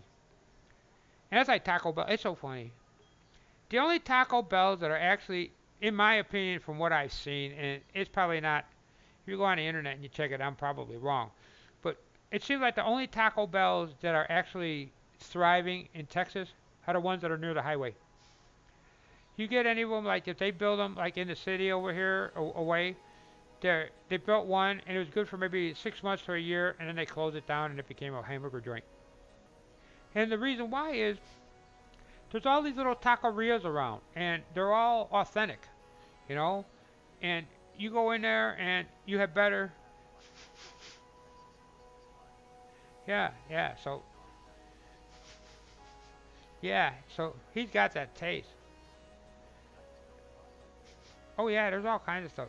There's a lot of coconut stuff too, uh, and I don't know if I'm allergic to coconut or if it's just I don't like it or whatever. But I welcome back.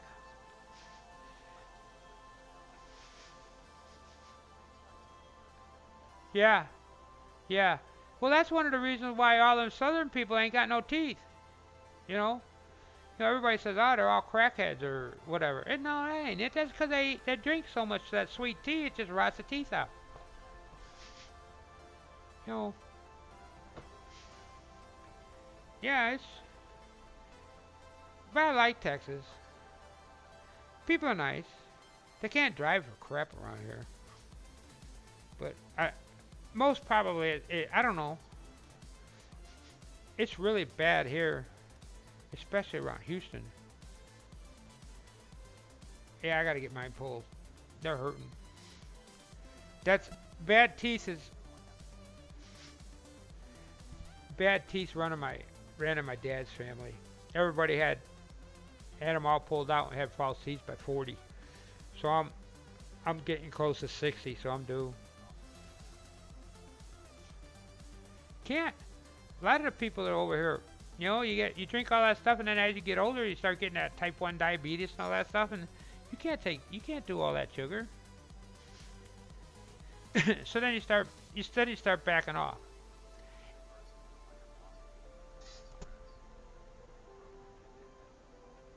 Yeah, yeah. I've been grinding my teeth ever since chemo. I've been grinding them. What happened to me? Ah, another story. Back when I was working for, uh, back when I was working for the copying company.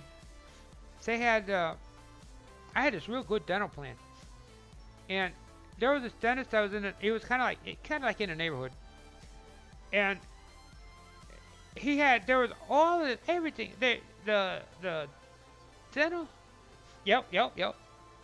The dental company.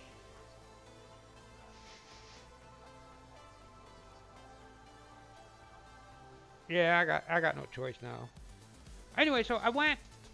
The the insurance company turns around and says, "We suggest that you go see this dentist. He's close to this, he's that. He's really good. He's got like 200-star rating and all this stuff." It's like, okay. So I went over there. Okay, hurry up back. So we go over there. He turns around. He looks at him. I think I had a filling. Before this, I had one cavity my whole life. Okay, I had really good teeth. I go over there. He says, "Oh, you got to have a cleaning." He's like, "Oh, really?" He says, "Yeah." So I go and I make an appointment, and I don't know what do they call it, the cleaning lady. She comes over and she cleans it. The thing was that I'm hearing scraping and scratching and scraping and like a squeaking, and my teeth hurt. Man, my teeth hurt for a couple of days. Well, I didn't think anything of it. I went on. About 6 months later, I go to make another appointment, and this dentist that was supposed to be so great, he's not there. The place is boarded up. There's nothing happening. So I call up my insurance company to find out what's going on, and they said, "Have you seen him?" No. They are looking for him for insurance fraud. Really? We suspect that it, and I didn't think that they tell you this stuff. But back then they did. Back then they spill their guts out for you, especially if you're a victim. They turn around and they say, we think that he took all of his money and insurance money and everything, and he went to a company that we can't, or country that we can't extradite with his hygienist. That's what they call him, with his dental assistant. And it's like, oh really? Well, it turns out what they were doing was they were taking, and he was having these people get their cleanings, which is a normal thing. She was taking and damaging. She was damaging the enamel at the gum line to the point that people were starting to get cavities. Well, they explained that to me, and they said you probably are going to have that problem. It's like, oh, okay. You know, it's like, oh, well, okay. Well, now we fast forward it. About 6 years later, yeah, 6 years later, I start getting cavities at the gum line. I turn around, I go to this guy, this dentist, and by then I'm not working at the company with the good dental not anymore. I got fly by night dental. Or no, I'm still working at the same company, but the dental got crappy. And all of a sudden, it's going to cost me thousands of dollars to fix what this guy messed up, and I can't sue. I can't do nothing. There's no reclamation. So like, okay. Well, I didn't have the filling done. I told them no, don't do the fillings, just do a cleaning. So they did a cleaning, and they were real careful not to mess up the gum line and all. I mean, they did a real good job. So as years go on, all of a sudden, stuff in the gum line starts getting worse and worse and worse and worse, and it's to the point now it's like I look like a crackhead. And it wasn't too bad. I mean, I had a couple bad ones. I had a couple bad teeth, and they're getting loose. But that's part of that's the family trait. They get loose and my teeth move. They're actually crowding and moving forward. I get a tooth pull when in the beginning. I had a tooth that got loose. I pulled it out, and I'll never do that again. And all the teeth just filled it in, and there was a little gap in the middle. You didn't even know I was missing a tooth. So after the chemo, I had a loose tooth at the time of the chemo, and my doctor was going to have a dentist do it and all this, and they're going back and forth, this, that, and the other, and all that kind of stuff. Well, she put me under for something, and noticed that it was really loose, and she turned around, she grabbed it and yanked it out while I was under. So I come to. They were doing a couple scans or something. She turned around. She gives me this tooth in a cup. And she goes, "Oh, I saved you some dental costs." And she goes, "It was just hanging there by one piece of skin." I said, "Yeah." I said, "I told you to pull it before. I just couldn't get a hold of it." So anyway, but after the chemo is when it got really bad, and they're just accelerating. You know, they're falling apart. And eventually, if I figure out a way that I can afford it, I will get new teeth. I want to think that I could probably get them pulled. I can get them pulled with Medicare.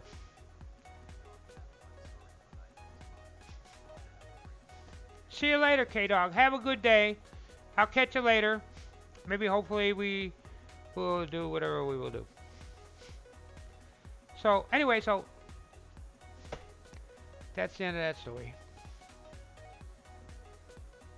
So now I'm more in. So, eventually, you may see a couple of weeks that I won't be able, I'll have to do some, like, vlogcasts or something like that. But I'll be there. I don't believe in letting it run. And I'll get them all yanked. You know, but I don't know. Looking good, Mr. King of the Hill. But I know when they move. Mr. DXL Shopperman. Because they'll start hurting real bad. Mr. Sharp dressing. And then something will pop. Confidence oozing. And I'll have it. Style swaggering fashion stud. Yeah, okay. Okay. I'm working real hard on trying to get that Amera, DXL. get that warfare thing together. This Father's Day, give Dad the perfect fitting move with you gift he can live in. You might like that that warfare game, Heather. It's a tank.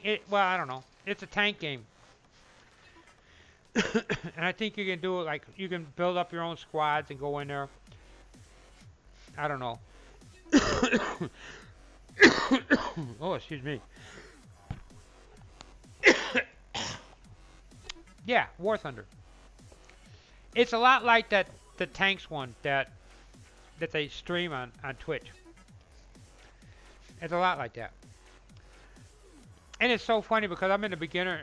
You gotta be in arcade, and you gotta do 20 of them in the beginners area, and then after you do that, then I guess you start moving. And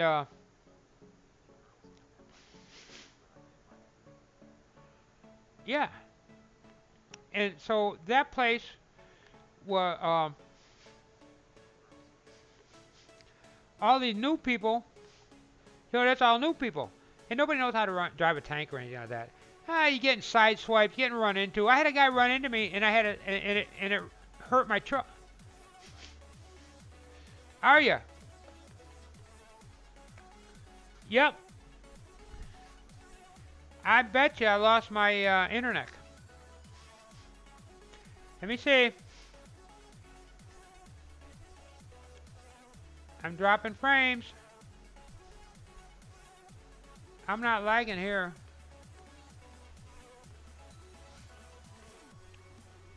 Yeah, I am. Let me see if I refresh.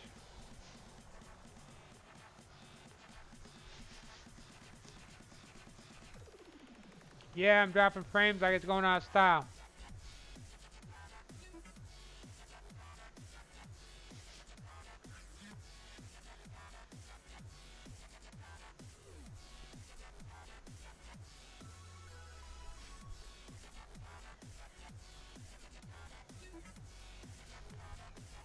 Are we back? Yeah, I was refreshing too. I was dropping frames a lot for a while. We're back up again.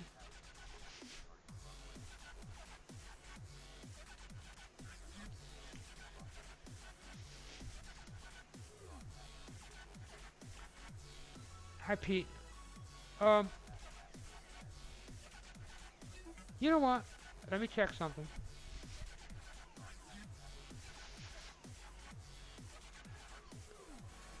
I'm just wondering. Where's it at?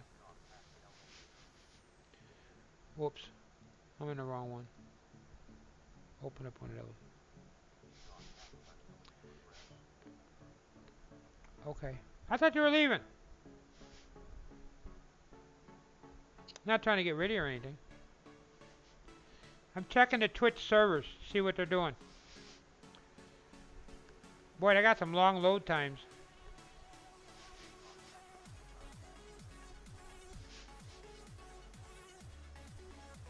Yeah.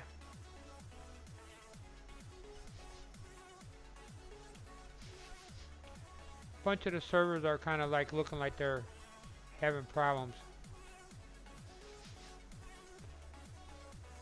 Yep. Yep.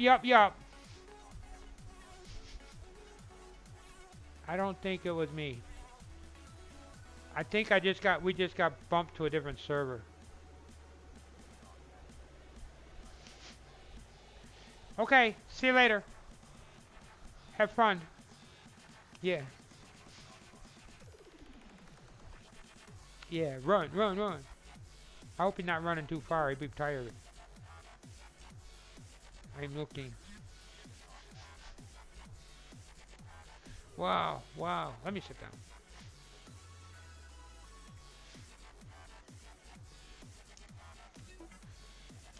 You know what? I'm going to sore throat from telling stories. Hey, wow, this is actually dry. Let me see what the cabinet looks like. What the drawer looks like. Watch him chase the dog. This looks pretty good. Okay. Oh man, it stinks. I ought to put some wax on it now before I do this, so this way it doesn't. There it is. What do you think? That side's pretty good, huh? No wax, no nothing. It doesn't look that bad. There's not a whole lot of play. The nails showed up in the knots, though. That looks nice. Hey, that looks nice. Let me see if I can get a closer upper on it.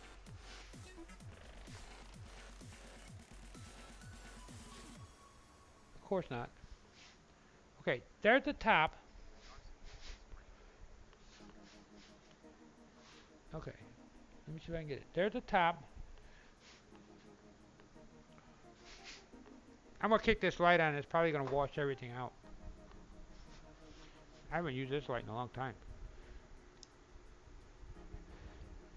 It's probably not plugged in. Oh. Okay, I'm not gonna turn this light on.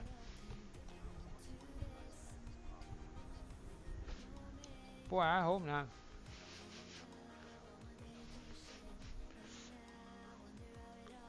I don't think you can see that. Hey, Squid! How you doing? I'm doing some weird and unnatural things here, but I'm trying to... Yeah, okay, it'll work. Look at that. That is spalted pine. Spalted pine? Wow. Actually, I better pull it back because the rest of the cabinet looks a lot better at a distance. But that spalted pine looks really cool. I wish I would have had enough of it to do the whole front framework. But then I wouldn't want to put it in the shop either. I got to figure out how the heck I'm going to mount it. I'll probably do that off stream because I don't want you guys to see me grunt and groan and go crazy. Wow, this camera's kind of warm. I don't have a model number on this camera. I can tell you what it is. We're talking about the ones that were on sale for 34 bucks. Let me see here.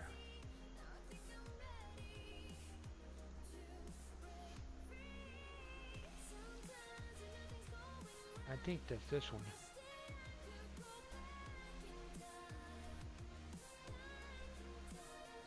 Yeah, this is a webcam C615, 615. And she said that Amazon had a 620 something on sale. Now I'm gonna have to look.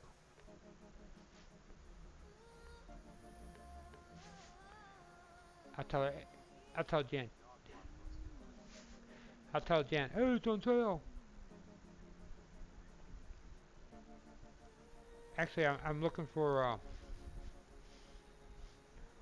a capture card that's not going to break the bank.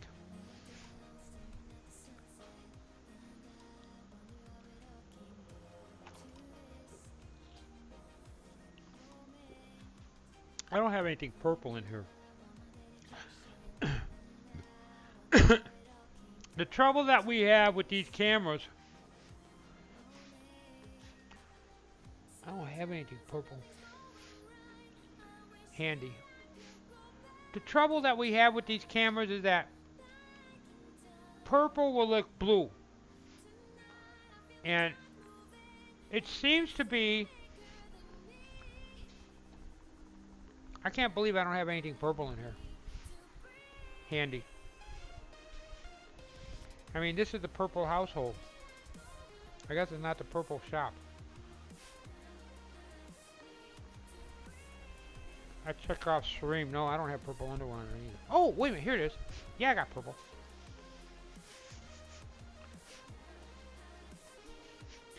This is purple. If you look at it, it looks blue. Even in the other cameras. See? It looks blue. And we'll do this one too. It looks blue. it has something to do with the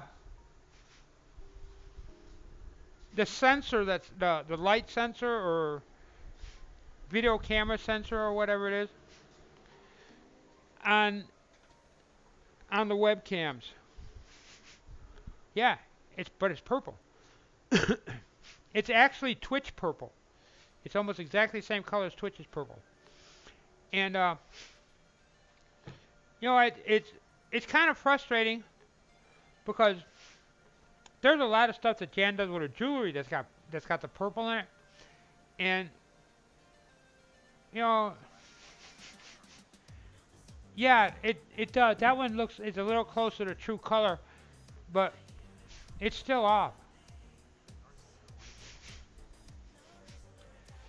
Yeah, but it's still off because that's the camera.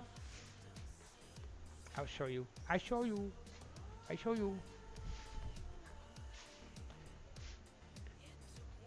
That's the camera that Jan uses to show off her jewelry, because it's actually like it's blue, but it's like a blue-eyed blonde.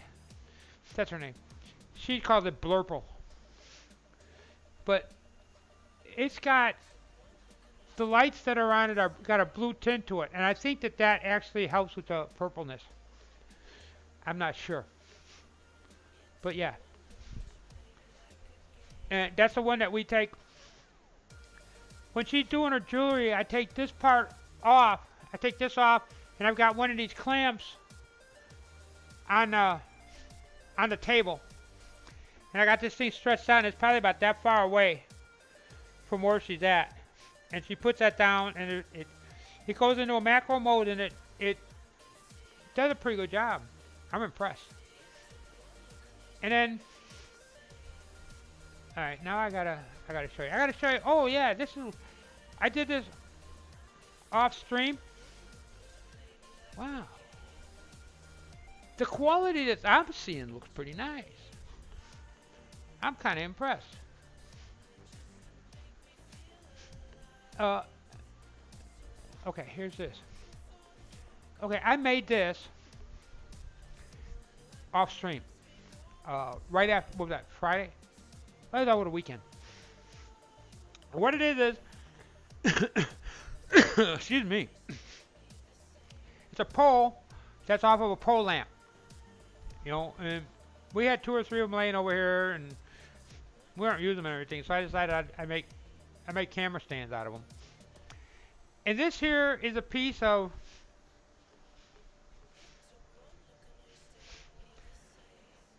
that old door.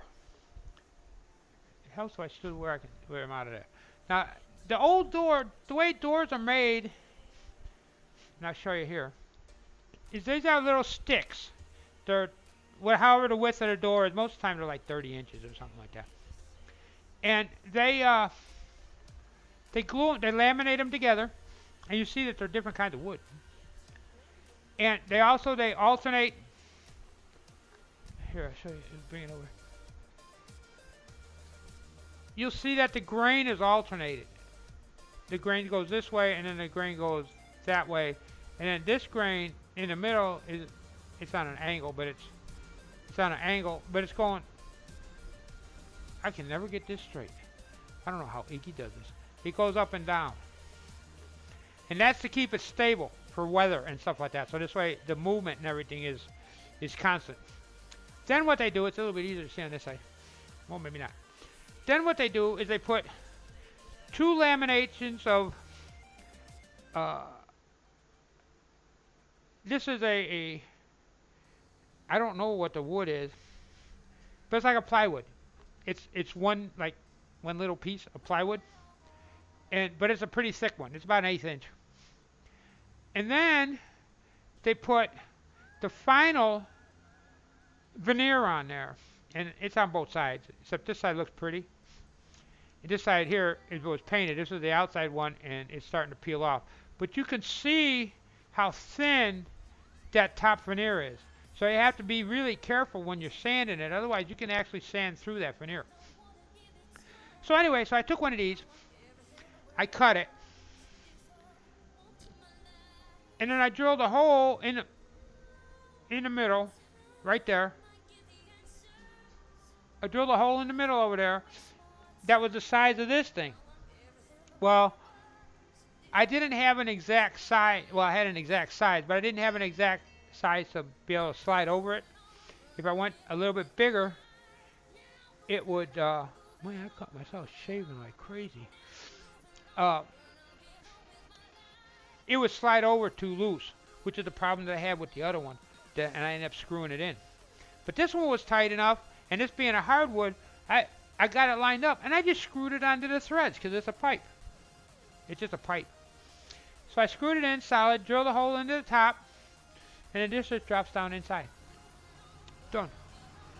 And there's all kinds of adjustability to it. It works really good. I'm like so in love with it. It's just great. And this was another deal with. I bought two of these. One of them was supposed to have been like a mic stand for Jan, but I can't find, because of all the background noise that we have and everything, I can't find a decent mic that's gonna give her sound and cut back the background noise unless it's like a headphone. And the one that she's doing now works good, but it doesn't want to play with the software and everything that I got real well. So I don't know. We'll go with it as it is and kind of just play it by ear. Wow, man, I'm feeling kind of bad here. But no, that's about it. And that's everything. And I haven't had breakfast. It's 2:30. It's almost it's way past lunchtime. I think I'm gonna call it a day. I want to try. Iggy's probably gonna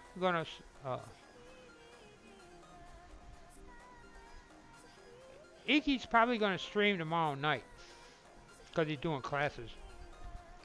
I'll talk with him, and if it looks like it's not going to be in conflict with him, I will probably try to stream tomorrow. I got to figure out. There's things I need to do to build, but I don't know what we're going to build. I don't know what I'm going to build. And I still want to hear about Wonder Woman. Was it a good movie? Did you like it? Did you have a good time? 500,000 questions. I mentioned that to Jan. I said that you're... Okay, thanks.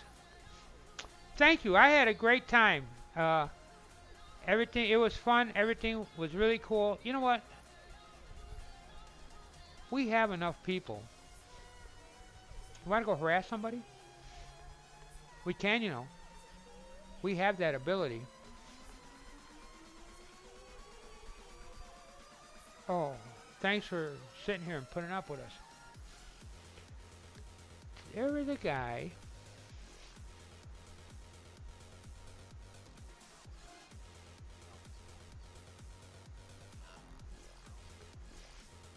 Oh, I had to.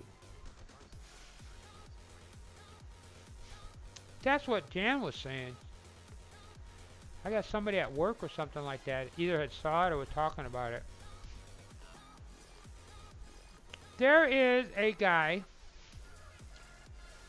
I think he's relatively new. I want to see what he's doing.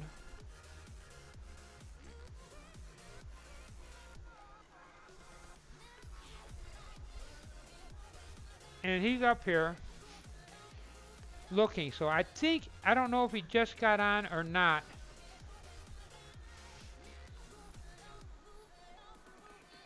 I think we should raid this guy. His name is Frush87. So let me see if I can get this.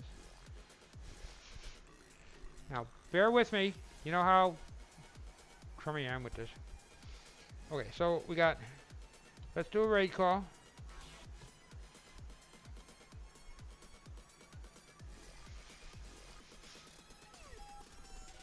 He's a new guy. No, that just killed it. I gotta go back and I gotta... At the Home Depot, we've got more great ways to do windows than anyone. Choose from a huge selection I gotta get my in-store raid thing and off. online. Design How do I custom kill window that? treatments in-store or use our online tool. Okay, I'm looking forward to it. Schedule an in-home appointment Let's go ahead and anytime. rate this guy. With so many choices. His name is No one does windows like we do. Frush87.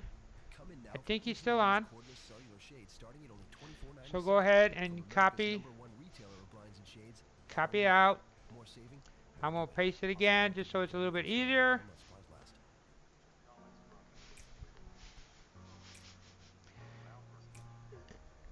And I'm gonna go ahead and host. So everybody, thanks a lot.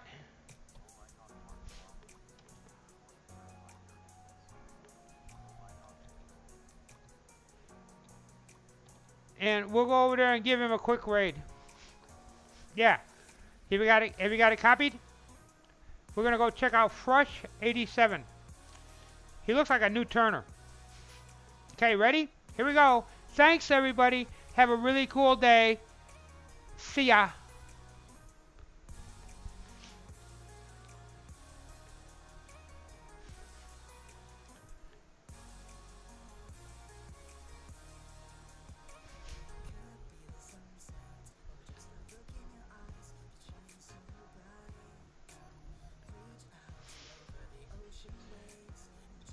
Guys. So I'm fairly new at this, and I am currently in the process of trying to get everything set up.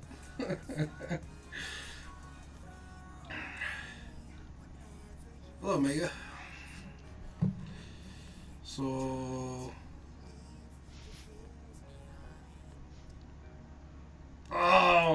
let me figure Nightbot. So this is like my first time actually streaming. I mean, I've streamed before in the past, but not really, not really trying.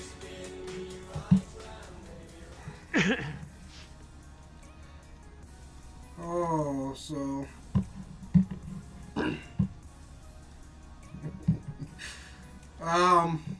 so if any of y'all know Nightbot or anything,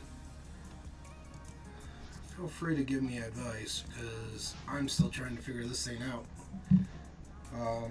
But I'm just actually at this point trying to figure out which pen blank I want to use. I plan on doing an inlay on it.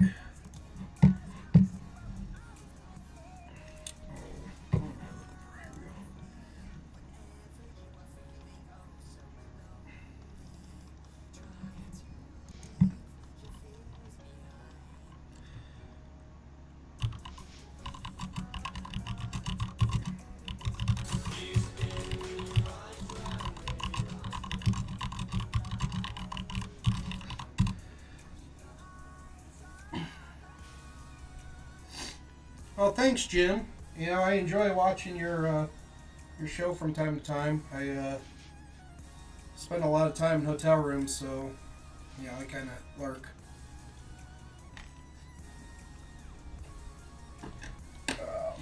So, anyhow, I plan on doing a kind of like a Celtic knot inlay on a 7mm pen, using this kind of a piece of Coca-Cola veneer that I made.